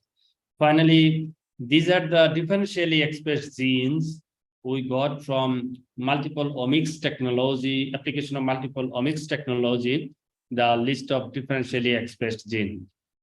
These differentially expressed genes we particularly use for bioinformatic applications as initial materials. For biological interpretations, what the differentially expressed genes actually mean, we use to perform several set of functional analysis with multiple bioinformatic tools. For instance, enrichment analysis of differentially expressed genes we call is a popular application is DEGs. Gene ontology is one of the primary functional analysis of differentially expressed gene list. Gene ontology is a bit older, but still valid and still meaningful to the scientists in the field of molecular genetics. Gene ontology actually means in different aspect of the gene functionality. Some transcriptor genes are involved with molecular functions, and some are involved with cellular component, and some are indicate their involvement with some biological processes. These three major categories of interpretations we got from gene ontology analysis of the differentially expressed gene list.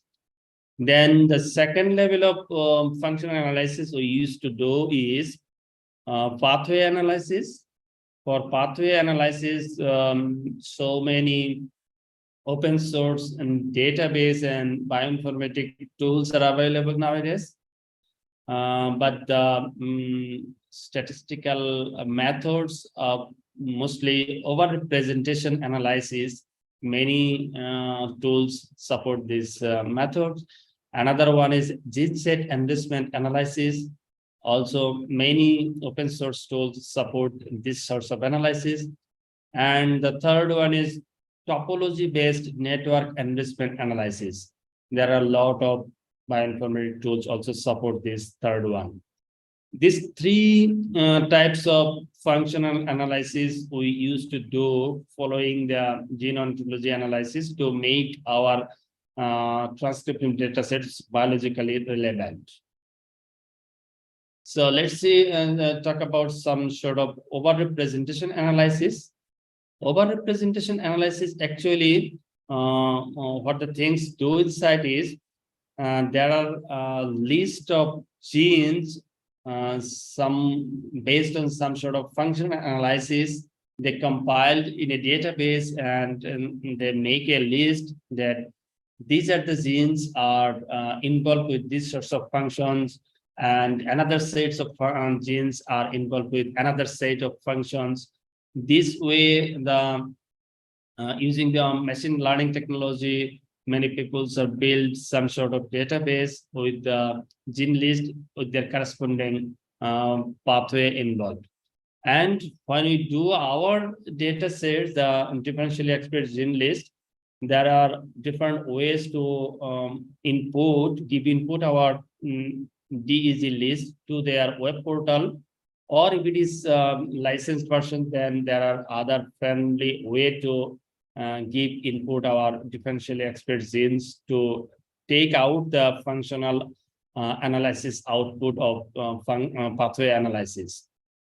Based on this overrepresented analysis, when our provided gene lists are aligned or fully aligned with the database gene set, then it says that it is significantly associated with this or significantly involved or enriched these pathways or this functional score, something like that.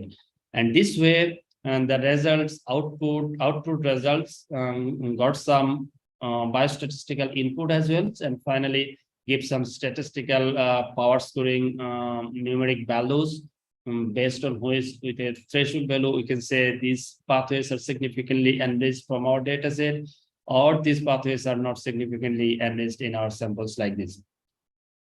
But the overrepresentation analysis have some sort of difficulties or limitations nowadays. We'll talk something about later on. That's why some latest or some overcoming approaches are available, that is interactive networks. The overrepresentation analysis, I'll come later. The interactive analysis, lot of different types of interactions are available. That is protein-protein interactions, gene-gene interaction, gene microRNA interaction, gene transcription factor interaction, these gene disease interaction, gene drug interaction. So many different pairs are databases nowadays. The limitations we call for overrepresentation analysis is it was a little bit earlier or earliest method, and we know nowadays that one gene may involve with several functions, or one function or one phenotypic trait may be regulated by a lot of genes interactively. Not a straightforward way. This is one of the limitations for overrepresentation analysis.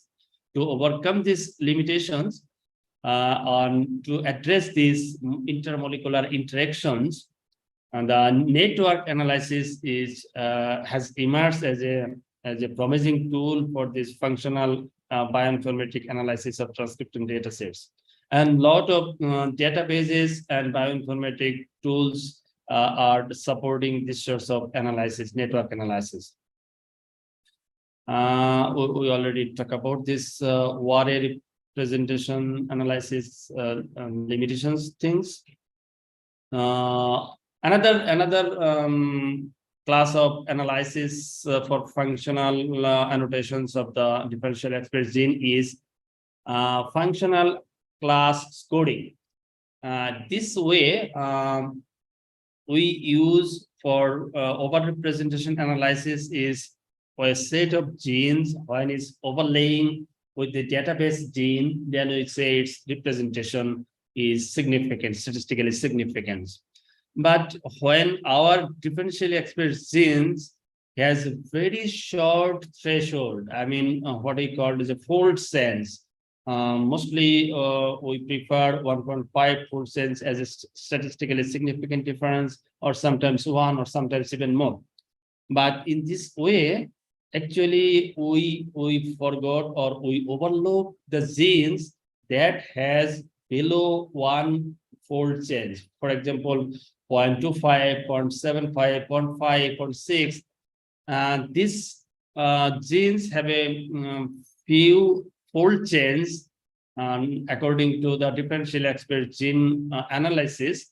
But even these changes combinedly has significant biological role.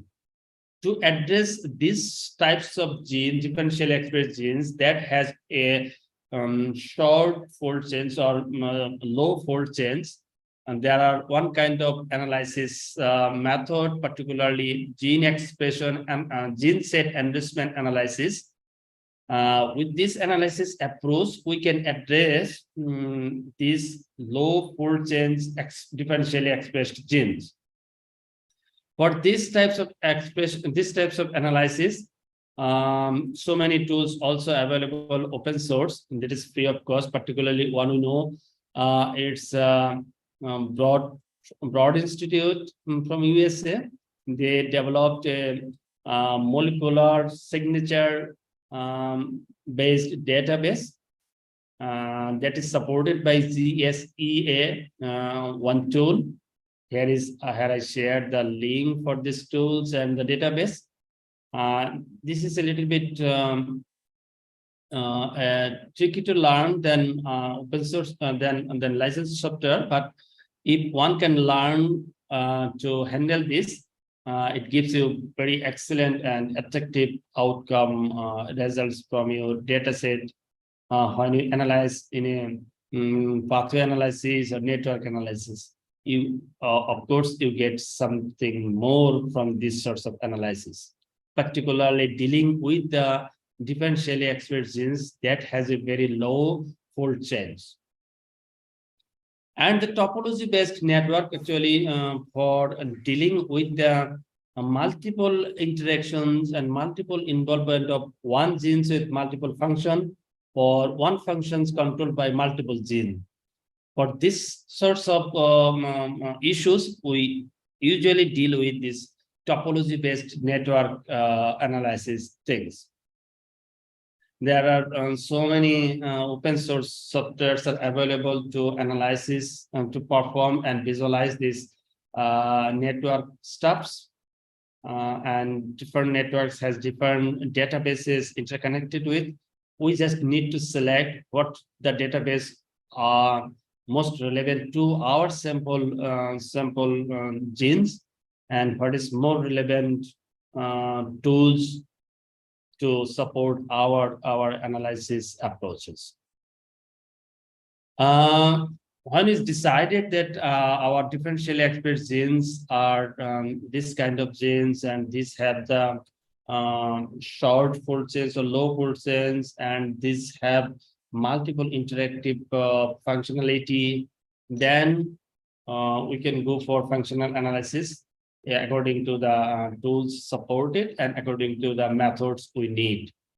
Before that, we need to make our data compatible with the software bioinformatic tool we choose, because if there is no compatibility, the tool cannot read our provided data sets. This is a crucial issue, particularly for the beginners who are early in bioinformatic tool handling.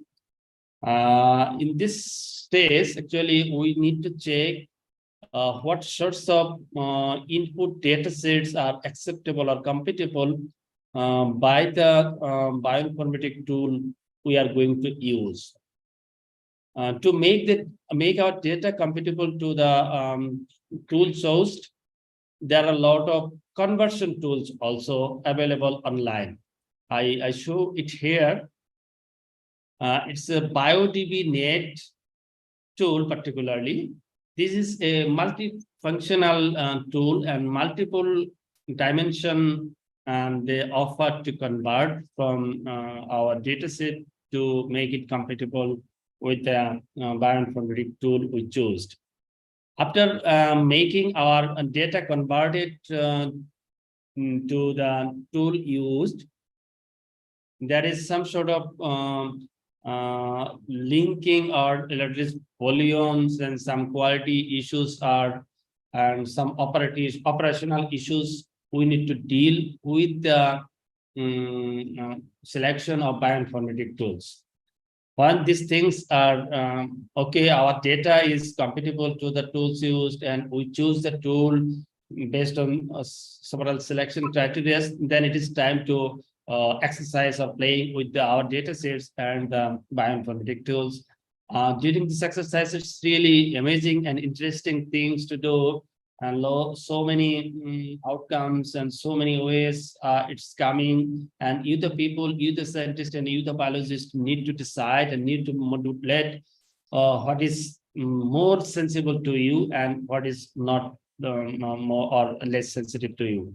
You, the people, need to customize and try the things what you are going to find it is something sensible and something meaningful from your data sets.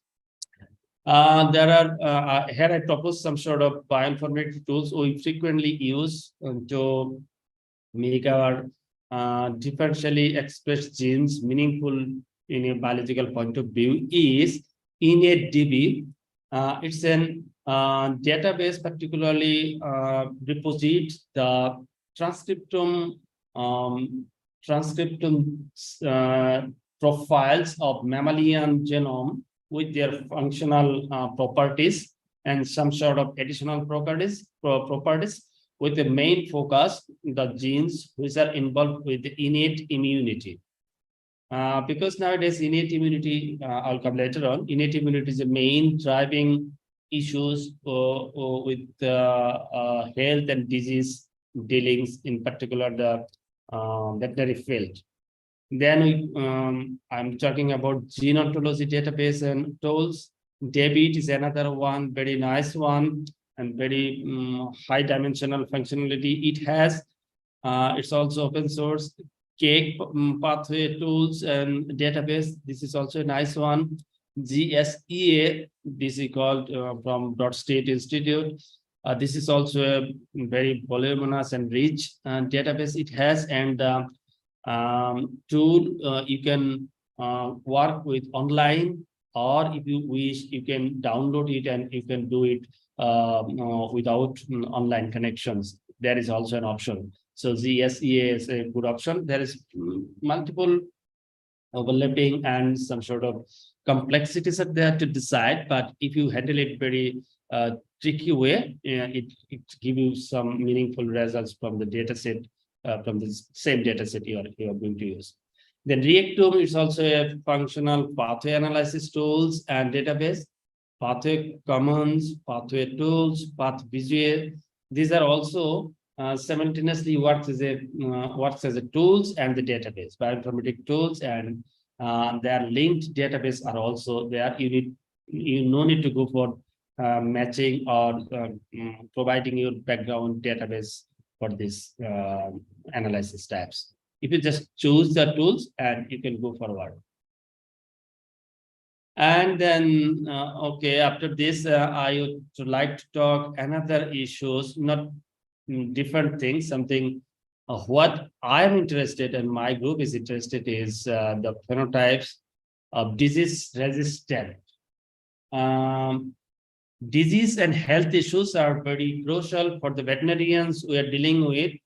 Our main dealings as a people from medicine department, we deal with the disease as a clinical medicines, and another way is population medicine. Clinical medicines we deals with after infections, and preventive medicine we deals with before infections. Anyway, both way we need to prevent the disease, and it is better to have a smartest way what we can deal with the disease, and what the way we can have the animals without any sorts of health problems. This is our ultimate goal. We know any sorts of disease are combinations of pathogens, environment, and the host. There is interaction between pathogen, host, and environment. Ultimately, the outcomes is disease or health events. If the host is strong enough that can fight against the pathogens and environment support this, then there is no disease. If the host is not immunologically strong enough, then the pathogen will come, and environment is supported in that way, then it got sick, and the production loss ultimately. So what the way we can go for management of disease in a farm status, particularly vaccinations and biosecurity, housing and nutrition, we can do for an integrated management approaches. These are some sort of things are coming that if we perform or make some host that is genetically improved and genetically resistant to any sorts of infection, that is something new or something very much expected, then and developed or genetically improved host, they can fight against the disease pathogens very, very smartest way. To do this thing or to achieve this disease resistant animal, we need to identify the molecular insight or molecular molecules that is responsible for these phenotypes, disease resistance phenotypes. And ultimately, we need to apply some sort of bio or reproductive biotechnology to perform these sorts of changes. So first, if we need to identify the molecular part or genetic part, what is responsible for this disease resistance phenotypes, here we need to help from the bioinformatics, particularly in combinations with bioinformatics and immunology. We call the discipline immunogenomics, that is deals with the immune phenomena or immune related genes with bioinformatic tools. And for, ultimately, how can apply these findings? Nowadays, there is latest reproductive biotechnology we all know so far as genome editing. If we know these genes or part of genes are involved with this particular phenotypes, we can edit the genotypes to delete or insert the particular genes of interest. So many editing tools are available. CRISPR-Cas9 is one of the revolutionary tools for genome editing. We'll go for later on a little bit detail. So this is the two way we need. We are expecting a disease-resistant animal. That's why we need to identify the genes or molecules that is responsible for this disease resistance phenotype. If we find out these disease resistance candidate genes, we can go for the applications of these genes. Either we need to delete it or we need to insert it for to get our ultimate desired phenotype. What we already said, this two-way improving the disease-resistant genetics. Nowadays, food security and food safety is also a global issues, particularly for both in human health and animal health, because most of the human foods comes from animal source. If the animal food is contaminated with some sort of disease that are zoonotic or transmissible from animal to human, these pathogens we call zoonotic pathogens. These are very detrimental for human health. That's why we are concerned very much about the safe food of animal origins. For producing biologically safe food from animal, it is essential to make the animal disease-free first. If the animal is disease-free, then the food from that animal is disease-free. That is the way to produce safe food. And if we want to make an animal disease-free, we must need to focus to improve its immunological potential. If we can make its immune function or immune status much higher, then it can fight against any sorts of disease-causing agents, and it can survive without any sorts of health events. To do this, and finally, the disease-free animals have the better metabolisms, better productivity, and ultimately production animal product, food product will be safe and maintaining its quality and quantity. That is the ultimate goal of our livestock breeders and the people we are working with the health disciplines, animal health discipline. How can we achieve these things? There are two ways. One is improving the host genetics, particularly if we manipulate the genetics of the animals, then we can achieve our targeted phenotypes. I already mentioned that for knowing the genomic marker or genomic part involved with, we need to go for immunogenomics, and when we need to translate or when we need to apply these changes or desired actions, we need to go for some applications tool, that is reproductive biotechnology with latest tools. And another way we can do, or we can improve the host immunity, that is to administer some external things, particularly food items. And here nowadays is probiotics. It comes as a revolutionary things. This is some sort of microbes, bacteria, and so many things. These are not detrimental to health, but these are helpful to animal health or human health. This is the way we can improve the genetics or immunity of the host. To check the genetic markers involved with the host immunity, we performed some studies few years back in University of Bonn. Our focus was the one viral disease of pig. We did whole transcriptome analysis. It was now a vaccination model to sort out the transcriptome or candidate genes that is responsible for the innate immunity of pig against a viral disease, that is respiratory syndromes and respiratory reproductive and respiratory syndrome virus. And we did some sort of subsequent analysis with these stuffs, and we found one particular gene with few genes. One gene that is has a breed variations and has some potential as a candidate genes for innate immunity or disease resistance. Innate immunity and disease resistance is some sort of synonymous terms, because innate immunity is the first things come to our body that defend against the microbial pathogens.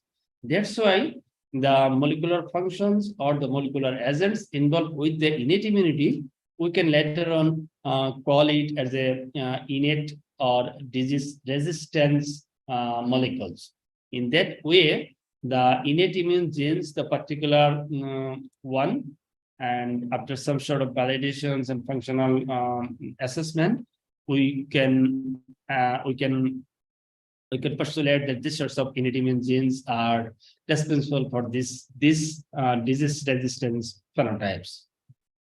And this way we find one gene, I'm coming with this later on.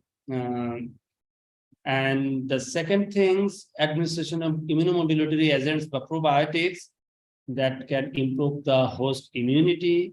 In this regard, we also did a lot of works and we isolate some probiotic bacteria and we characterized and we deposit it in a public repository, whole genome sequencing of this isolated probiotic bacteria. And we did some sort of functional analysis with this probiotic bacteria, where this bacteria has the potential to improve the host immunity or not. And we did some sort of selection procedures, and we did some particular probiotic strains where it has particular phenotypes of interest in connected the potentiality of improving respiratory immunity, improving intestinal immunity, and so on. And we also say it's viral immunity or bacterial immunity. With these things, we also check it's whether it has potential for improving the innate immunity or adaptive immunity. And these are some ways we check whether some probiotics can improve host immunity or not.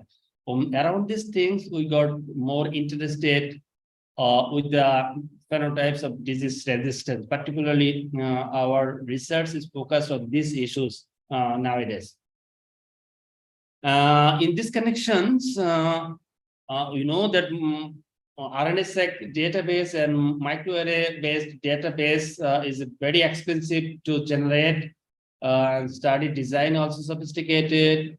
But on the other hand, nowadays and each and every day, so many microarray or transcriptome-based database are generating and reposited to a public repository. These are some sort of assets.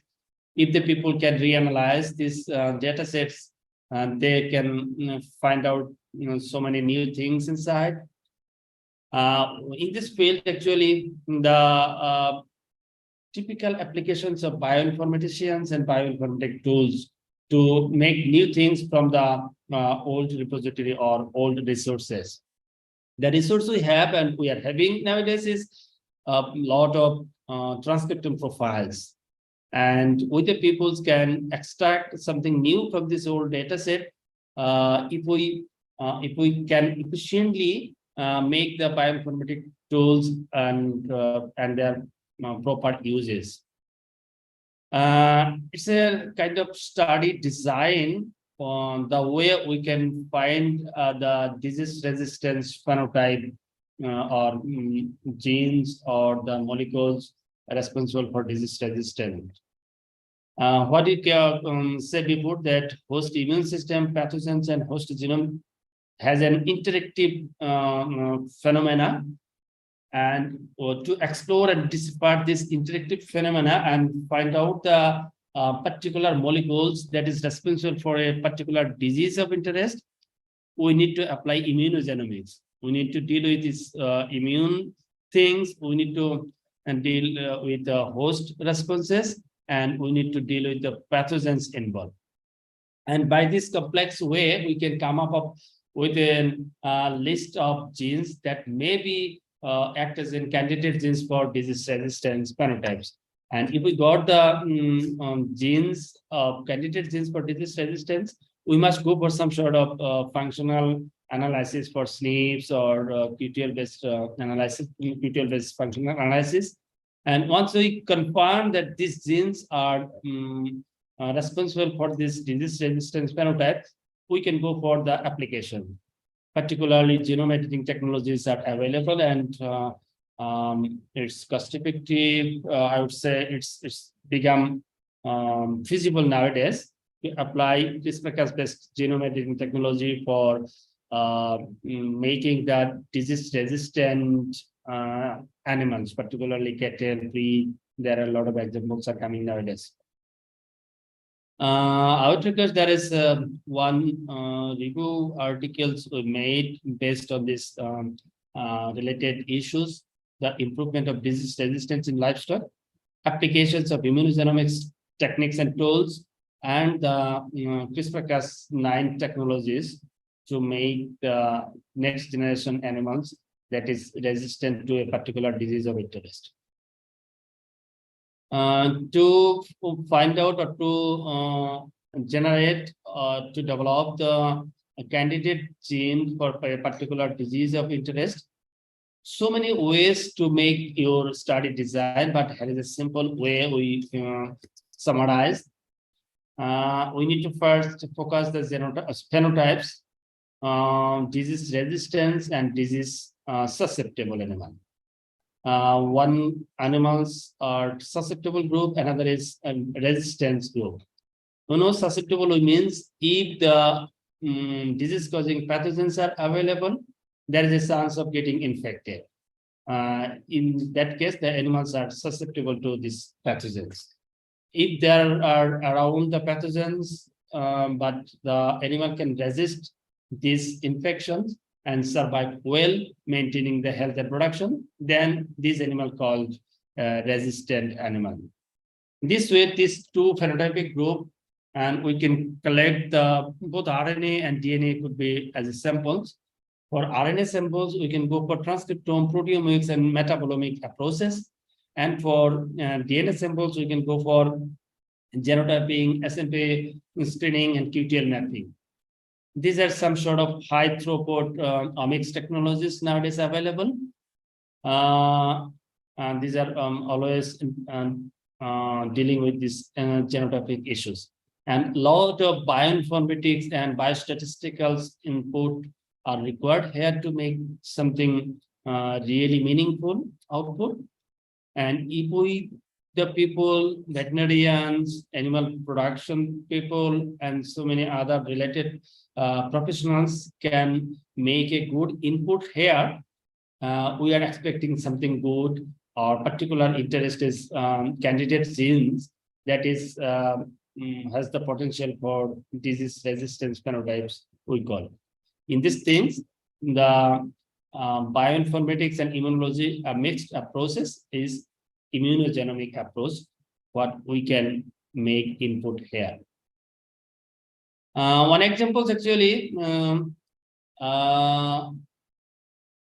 based on so many transcriptome profiling and functional properties, CD163 gene was characterized and identified as a resistant gene for PRRS virus, what we have worked for. And we found another genes I didn't forgot to mention here is, I show it later on, maybe. Another genes also responsible for the breed variations, particularly Pietrin and Landrace, a particular genes that is responsible for different host responses to PRRS vaccinations that we can also can further go for functional studies whether it's really responsible for this PRRS resistance phenotypes or not. The good thing is that one particular group of scientists from UK, they did some research, particularly CRISPR-Cas-based methods. They produced some breeds which are found resistant to PRRS disease when they completely remove the CD163 genes from the wild genotypes. And another examples for this resistance phenotype for African swine fever is Rela gene. This two gene is responsible for these two important pig diseases. And let's see, go for this way. Here is one revolutionary example for applications of genome editing, particularly for Rela genes. From Roslin Institute, UK, they produced, they isolated from these Rela genes from a wild boar or wild breed of pig, and they inserted into a native or domesticated breed, and they found that after knocking out the Rela genes, the pig born they can resist the African swine fever virus infections. It was a revolutionary findings for this disease resistance breeding. And another recent example also applied in China for tuberculosis resistance cattle. They have succeeded in even few years back. They can breed the calf, particularly it was an Holstein Friesian crossbred calf that was resistant to a particular gene that is responsible for tuberculosis resistance. And they declared that their CRISPR-Cas-based genome editing experiment succeed with producing the calf that is conferred the resistance of tuberculosis infection. Anyway, I had a plan for to demonstrate some sort of tools what we have talked so far. Let's see how time allow. Okay. Anyway, let us come to conclusions. What we have talked so far. For biological interpretations of transcriptome dataset, is essential to apply some bioinformatic tools so intellectual way.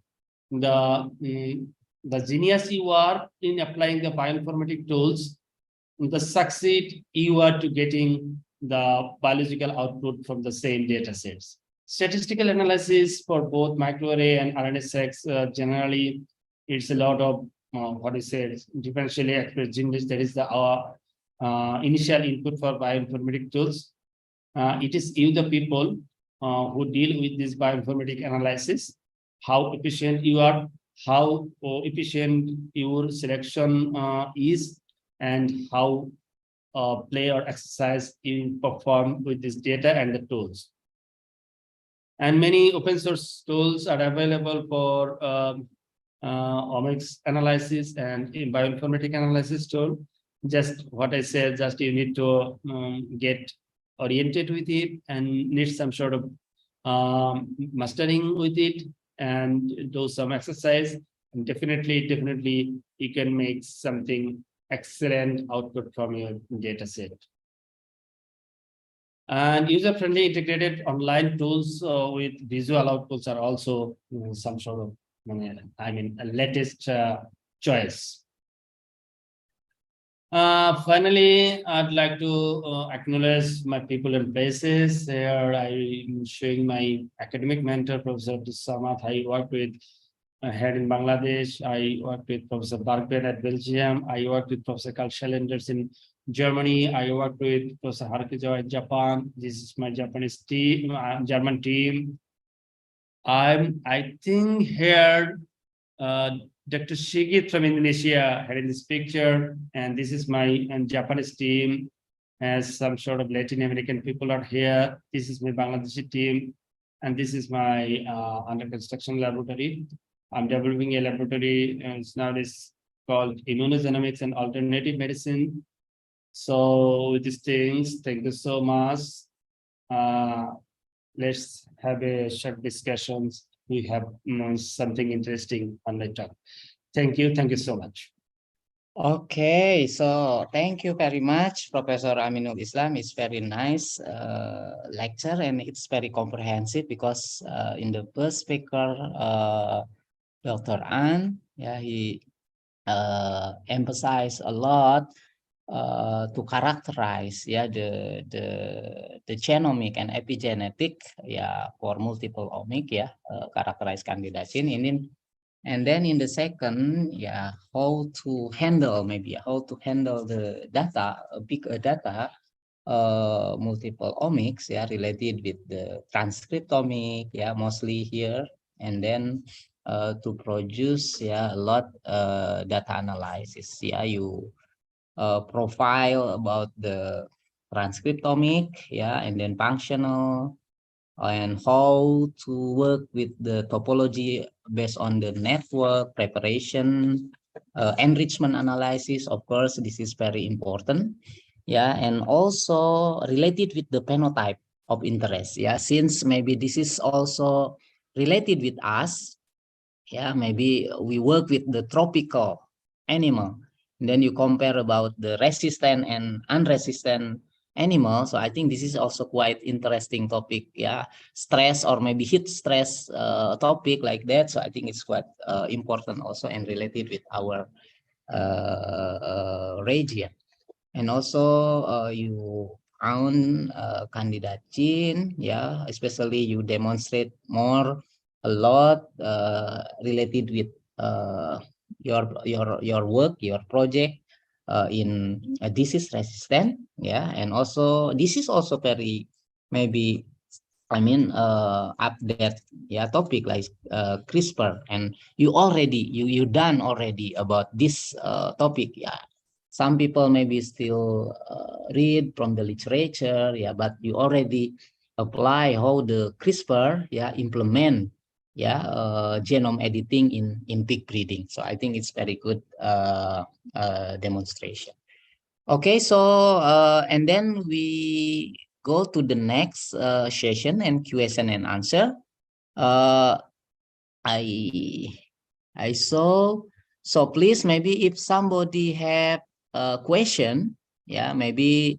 Okay, so Prof. Suhubdi, and then who others? Pak Komar, do you have a question about related with especially in data analysis? Yeah, do you have question, Pak Komar? Yeah, okay. So and then we have also from the chat, yeah, the chat maybe. So first maybe I open before go to Prof. Suhubudi. I'm Dr. Usama from Pakistan. I have wrote a review paper on the title Impact of Genomic Application on Animal Breeding, Health, Resilience, and Productivity, a novel approach. Anyone here who can help me in publish process? I mean, maybe what kind of maybe I think Professor Aminu has maybe experience about the review paper. Maybe any suggestion maybe related with the scope of the health of resilience and productivity. What kind of if you want to combine also related with the bioinformatics tool or maybe analysis, do you have maybe answer or maybe idea to give opportunity for writing the review paper? Thank you, Professor Asif. Yeah, it's an interesting question actually, and the question has, I mean, high merit. The thing is that review paper, particularly based on literature. However, in this field actually, there are a lot of scope to do some sort of in silico meta-analysis and make a review paper.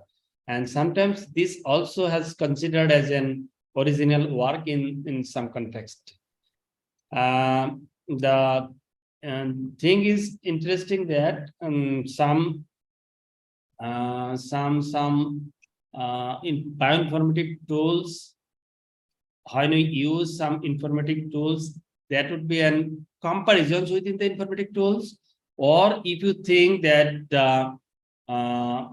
different results come with the same phenotypes of interest, and you can compile or combine the results come from a same particular trait, and we can integrate and we can reanalyze this sorts of data, and we can find something new or some molecules are newly discovered that also missed the previous analysis, and we can add something new. That's okay. We use the same data set that is published somewhere else in these things, but we found that there was also some missing, or we find something new regarding this trait and this kind of resistance or resilience, what is said. And this is one way. I would request I forgot the people who are raising these questions. We can communicate in this regard. We can discuss later on. You can You can, if you think or if you feel, we can communicate to discuss more later on in this issue. How can we publish, or how can we generate the research, or how can we generate a review content with this field? I'll be it would be of my interest. We can communicate later on. I can collaborate with you. Thank you. Okay, so thanks, and it's good. I think from this webinar and then it's extend to the collaboration. So I hope maybe yeah, Dr. Usama also can extend to this, and Professor Aminul is very welcome to guide or maybe to help regarding the review paper. Okay, thank you. And then so Professor Suhubdi, so please welcome to maybe to ask the question to Professor Amin. Ya, Assalamualaikum warahmatullahi wabarakatuh, Profesor Islam. Yeah, very interesting talk. But as I understand, most of the job or publication that you have done, mostly in developed country, like in Germany, for example. And publication, we publish many paper based on the our overseas data. Now, in my understanding, for application of bioinformatics, we do need the gene mapping. We do need big data. And for the developing country, we need to apply this sophisticated technology, sophisticated science to the level of the society, based on the society. For example, if I ask you like that, how much money we need to build the gene database for the local breed, for example, because we cannot do this thing without database primarily built in our country. This not easy for me or for anybody in the developing country to apply this one. So how can efficiently to apply this such science like bioinformation and genomic, multigenomic to improve the quality of local breed livestock, both in Pakistan or Indonesia, for example. Maybe that's the important for us, not to talk about the laboratory sophisticated that we don't have here. We don't have in other part of the globe, but still the people are suffering from limited output. What we need, like people like you, for example, how to produce multiple livestock to get more meat or milk by your situation applying of the bioinformatic system. Maybe not costly doing that in the basic manner. Maybe that's it. Thank you. Okay. Thank So you, you get the Professor. point? Yeah, you Yes, get the so point. far I Yeah? got Okay, the so point please. so far I got the point is the country like we are residing in Asian context, we are not economically strong enough. Developing country, in the developing country, research fund is not enough. We are not, I mean, we cannot afford these sorts of expensive research cost. But we have the potential to improve our livestock. So in these connections, what we can do from the resources we have? This is the question, right? Yes. Yeah. Okay, let me start with an initial examples. For example, in Bangladesh, we have a native goat breed that is called Black Bengal breed. Black Bengal goat breed. Very nice one, very highly prolific. So many potential trade it has. particularly in terms of genetic improvement. But the problem is that we don't have a lot of genomic informations on this.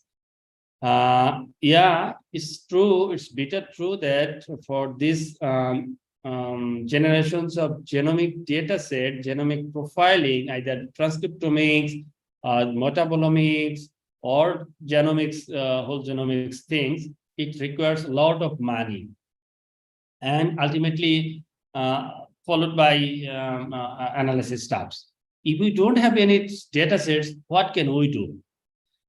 The issues is here that these issues are resolving nowadays a little bit, not progressing so fast, but little bit progressing because the cost for generating molecular genetics or genomic data is getting lower day by day. And the interested peoples are getting more in number, and the expert people in the field, particularly the bioinformatics staffs, the number of people in this field are getting more. And the hope we have is if the people we can develop or train our just brain, this is a big resources. This is, I would say, it's a big asset or big tool. If we get some people mastered in bioinformatics, then a chance. In another way, we are getting day by day our data, but slowly. But if we have the people expert in bioinformatics who can handle this type of data and this type of analysis, this type of algorithms, using the data set from the similar countries, a little bit developed or similar context, like, for example, India, Pakistan, Indonesia, Bangladesh. Probably, say, for example, one country has no data, but neighboring country has this sorts of similar data. If we have the bioinformatician, if he can able to manage or interpret what this data mean and what this data can extrapolate for our native breed or our country context, this is some sort of message we can extract these sorts of analysis pipeline.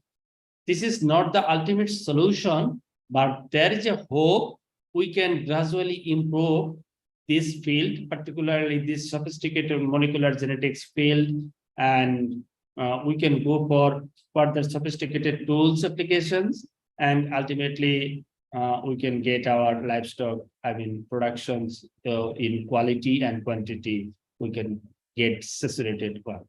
This is actually, this is a never-ending talk, and there is a lot of discussion. There is no close or fixed answer for your questions, but this kind of discussions we can step forward. Thank you, Professor. Yeah. It's okay, Professor Suhudi. Okay. Yeah. Maybe we need more time, but it actually limited time to discuss. Yeah. Because we are almost the same situation, like in Bangladesh, in Indonesia, we have animal genetic resources like black Bengal. In Indonesia also we have like kacang or maybe peranakan etawa, and I think this is also the because same. we don't have a database. Yeah, we don't have money. We don't have genomic database. Yeah. But we can extend maybe with the collaboration also. I think it's also, if we are not start, maybe I think it's also good to apply. Yeah. Some our research also like we identified Prof. Suhu Budi from in sheep, for example, with Professor Aminul also in sheep. We work with transcriptome profile in flavor, odor, and also fatty acid composition. But finally, we can deposit also repository in gene bank from our work. So it is also opportunity, I think, that we can start. That we can start. So that when they open and then they know. So this is work from Indonesia. Regarding the Japanese fat tail, for example, our resource, for example, we use, and also, and then what is the trait, for example, fatty acid and also flavor odor. So I think we can start. And when people search about, for example, a flavor odor, transcriptome, or fatty acid in sheep, so of course maybe they will report also to us, yeah, like Indonesia, or maybe with collaborate. I think we can start, and also of course maybe we can improve, yeah, maybe our local animal, yeah, with the phenotypic or combined with the molecular stuff. Yeah, at least we start from gene mapping. Yes, For yes, the yes. local breed. Exactly. Yes, we agree. Yeah, We agree. Yeah, it's very good. Okay, thank you, Prof. Subdi. So I saw one more, which is raise hand.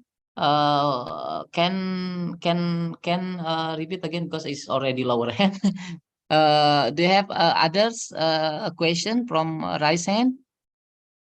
Somebody? Or maybe I read from the chat, Prof. Amin, regarding the use of various bioinformatic tools for in silico analysis that are freely applicable to support international publication. What are the things that are usually the crucial point of the journal reviewer regarding the use of the bioinformatic tools? I think you have a lot experience like editor or maybe a reviewer. What is the crucial point regarding the bioinformatics tools? Please. Thank you. Thank you. Yeah, it's a nice question actually. Two important things. One is the data you have or you choose, whatsoever you generated it, the transcriptome, or you retrieve from the public repository like GEO or whatsoever. And the tool you use, another thing, the algorithm it incorporated with. Particularly, open source tools has a limited coverage with the database. Because, for example, you know, one big repository, big tools or high performance tool is IPA. It has some sort of extra functionality or extra module to do some different analysis, what most of the open source tools cannot offer. And there are some sort of limitations for using open source tools, and the thing and the matter effect for choosing your open source tool is that if we think that the analysis pipeline and particularly the repository, what they interconnected with, we need to go for the first. You can check and compare some potential tool. Okay, these or these or these I can use, and you should go for the common features, what the database they use, what the algorithm method they use, particularly the algorithm method and the database they use. You can compare these 2 or 3 your potential choice, and for this you can go also for that. Okay, these tools have how many citations, particularly, okay, if you find that so many papers have cited these tools they use, it indicates that this is well accepted in the community. So you can go for this one. Even another point is among these 3 or 4 you are looking or you're comparing, you can check from your side, that's okay, what the database they're interconnected with, what the methodology or what the algorithm they compiled with these tools. This is also one selection criteria. And finally, another things also, the biological issues. Sometimes some research design or biological issues you are dealing with, this is much more relevant or much more compatible with one tool. Maybe another tool may not work with your data set properly. This is also an issue to select what biological process or biological phenomena you are dealing with. And sometimes even more, what the species, I mean, from your database came from. Particularly the human molecular genetics data sets, it's easier to handle and so many open source tools are available. And nowadays it's getting cattle is a little bit more, but some other species, sheep, goat, poultry, we have some other less economically important species, they don't have that much enriched potential database or bioinformatic tools. For that particular species and the design and the study with that particular species, we are getting some sort of problem in selecting the bioinformatic tools. However, in that case, sometimes we choose that, okay, for particular example, for example, goat, there is no much more strong tools, but we can convert this type of data set with a human orthologous, and we can analyze the tools that is more compatible with the human data set, and we can get back again this data set interpreted within the goat. This is a tricky and another way, but this is also applicable. Okay, long story short, I said three tools, three points to consider. One is look for your targeted journal and what types of paper you are going to make, and say that look for their methodology, what types of tools they have been used so far, and these tools whether they have much more citations and much more papers they already use or not. This is one criteria.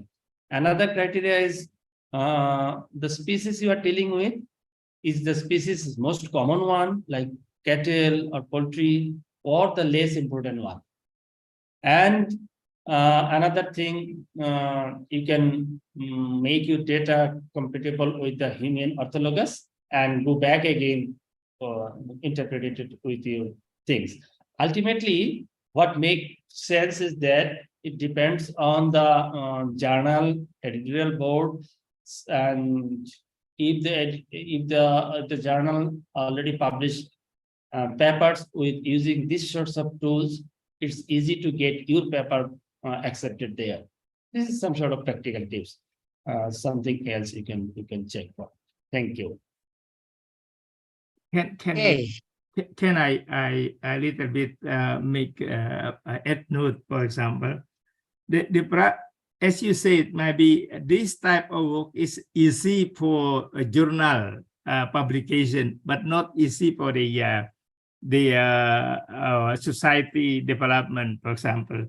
And then because the most scientists is just hunting scopus, not hunting octopus.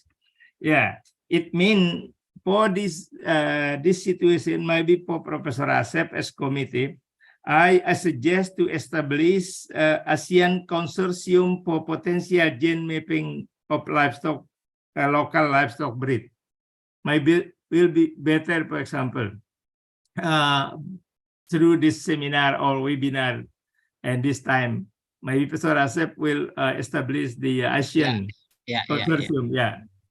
I think it's very good idea. Thank you, Professor. You raise an important issue actually. Nowadays we are getting a little bit deviated actually. The research, our ultimate destination, why we do research? We do research for mankind, for improvement of the society, but our goal is nowadays is deviated. We do research just to get some publications. This is a little bit different ways. There are a lot of discussions are there, but yeah, ultimately we need to go for good research, good results that is really sensible for the society, for the welfare of animal, for the ultimately the mankind. This is these things we need to focus, and for better future, better world, it's always necessary to combine people, incorporate people, collaborate peoples, and actually when the scientist is aggregated and collaborated more, something good is coming. the scientist community, for example, many years back, there was a trend in high quality journal like Nature or Science, we saw the publications has only 1 or 2 people or 1 or 2 authors. But nowadays, there are a lot of people, lot of scientists are collaborated in the same papers. This means and the science are moving forward with the strength of collaborations. If we collaborate more, scientific conclusions will be stronger and things. This is the issue. I would appreciate your call, your initiative to make a consortium. Yeah, it would be very nice to collaborate peoples and some other nice guy together to make a better future, better livestock. Thank you very much. Yeah, thank you for your suggestion, Prof. Subudi. I think it's very good. Maybe we can start also with this all participant. I think is also mostly from Faculty of Animal Science or maybe related with research related with the animals. So maybe related with the consortium. So we agree maybe I think because we have maybe a lot of difference animal local livestock so maybe I think we can initiate about that. Thank you very much. And also Prof. Aminul Islam. So because of the time we extend maybe until 1 hour but I think it's very productive discussion, and also we learn interest from 2 speakers, and then after that follow with discussion, because maybe it is very interesting topic, and also of course we want to contribute all to how to improve the local resource especially in case maybe in Indonesia, which is mega biodiversity. So thank you for all the contribution. So in this opportunity maybe I would like to thanks Professor Aminul Islam for deliver the sharing knowledge related with your experience, and also your story about your work and also that already share with us. So we would like to thanks, and of course maybe like the first speaker, so I would like to an appreciation for your time also to be here. And please allow me to hand over the certificate. The certificate from your willingness time on behalf of Dean Faculty of Animal Science. So we would like to appreciate certificate appreciation to Professor Aminul Islam as a speaker in international webinar with the topic multiomic technology for genetic improvement in livestock. Please accept our certificate, Prof. Amin. Thank you. Thank you so much. Thank you so much.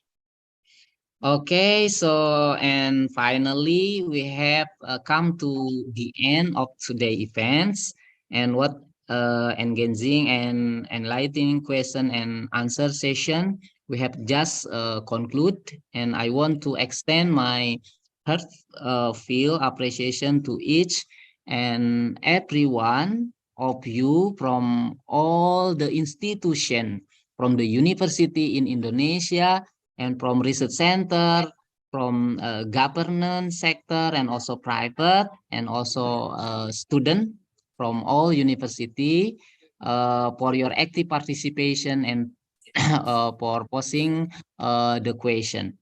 So I would like to express also my sincere gratitude to all the presenter for invaluable contribution. Thank you for sharing your expertise, research finding, and also join with us today.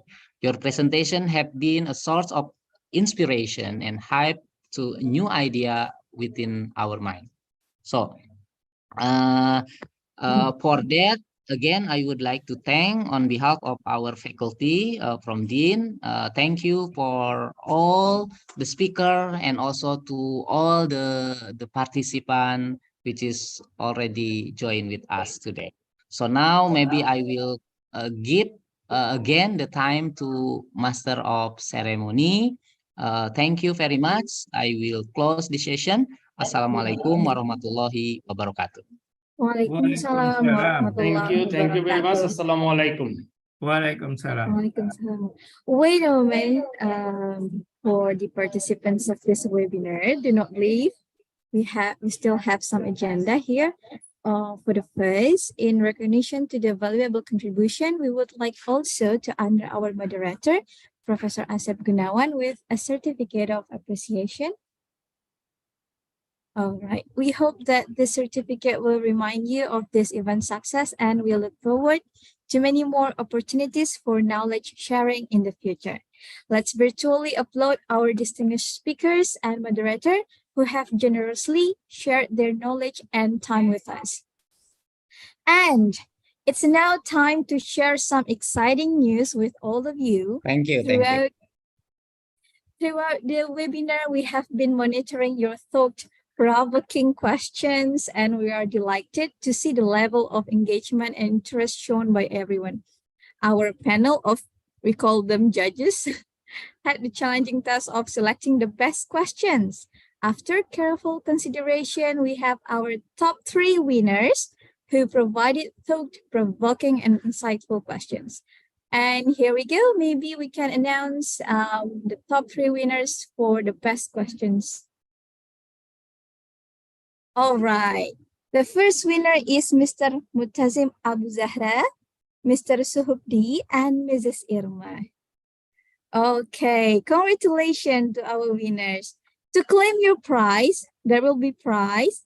Kindly contact our organizing committee. We will be sharing the contact details and the committee in the chat room shortly. And please reach out to them as soon as possible.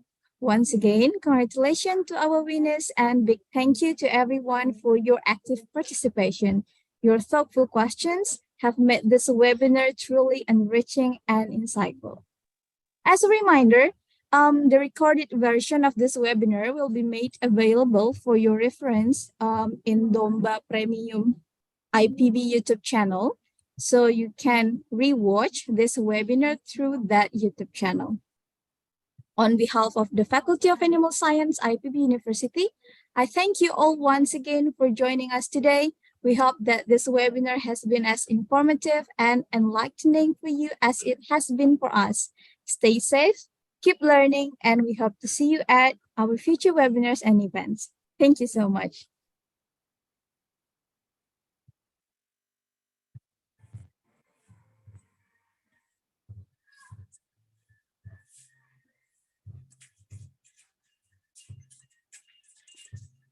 Okay, so that's the contact person of the committee. So please, the top 3 winners can contact the committee.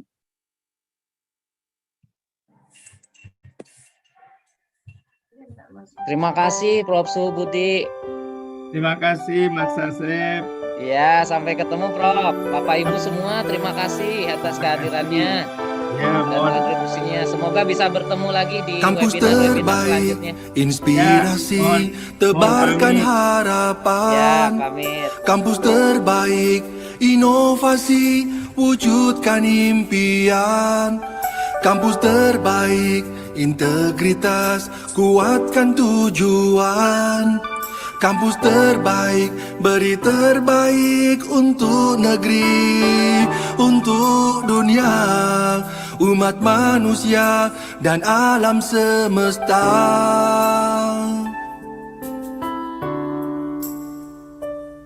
Mari bersama hadirkan masa depan dalam langkah dan pikiran agar selalu terdepan, berbekal ilmu dan jiwa pengabdian. Deras arus zaman takkan tertahan, majulah melangkah, oh majulah.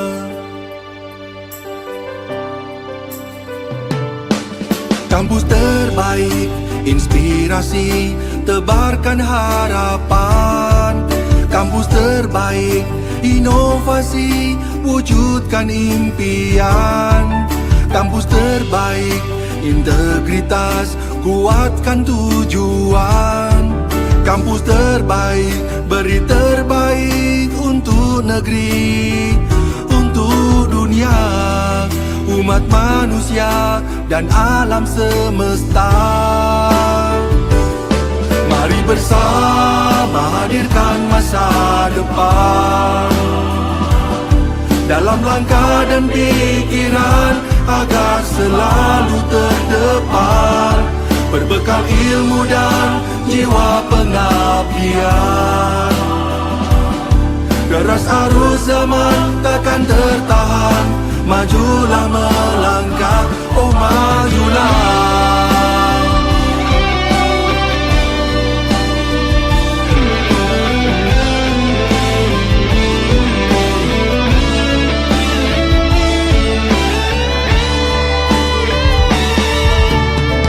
Terus berpacu dalam keunggulan, lincah pembelajar untuk kehidupan. Inilah semangat baru, tekad raih kesempatan, wujudkan kampus terbaik selamanya.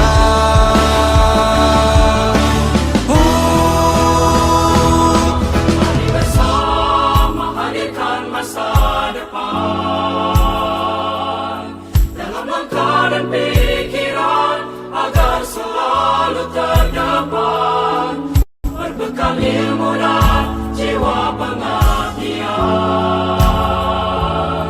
Deras arus zaman takkan tertahan, majulah melangkah.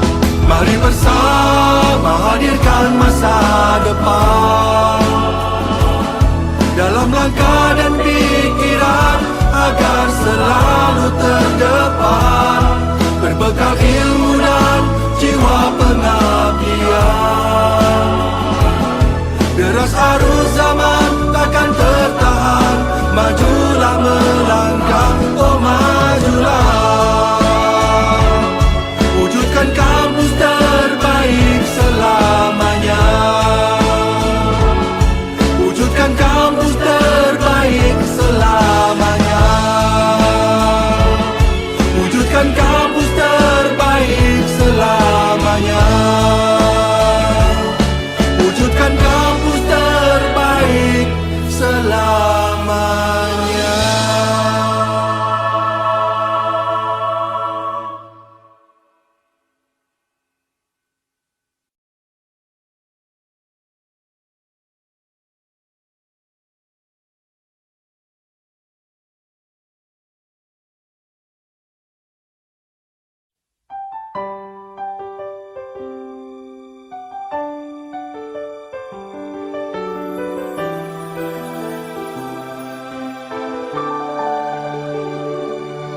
Kampus terbaik, inspirasi, tebarkan harapan.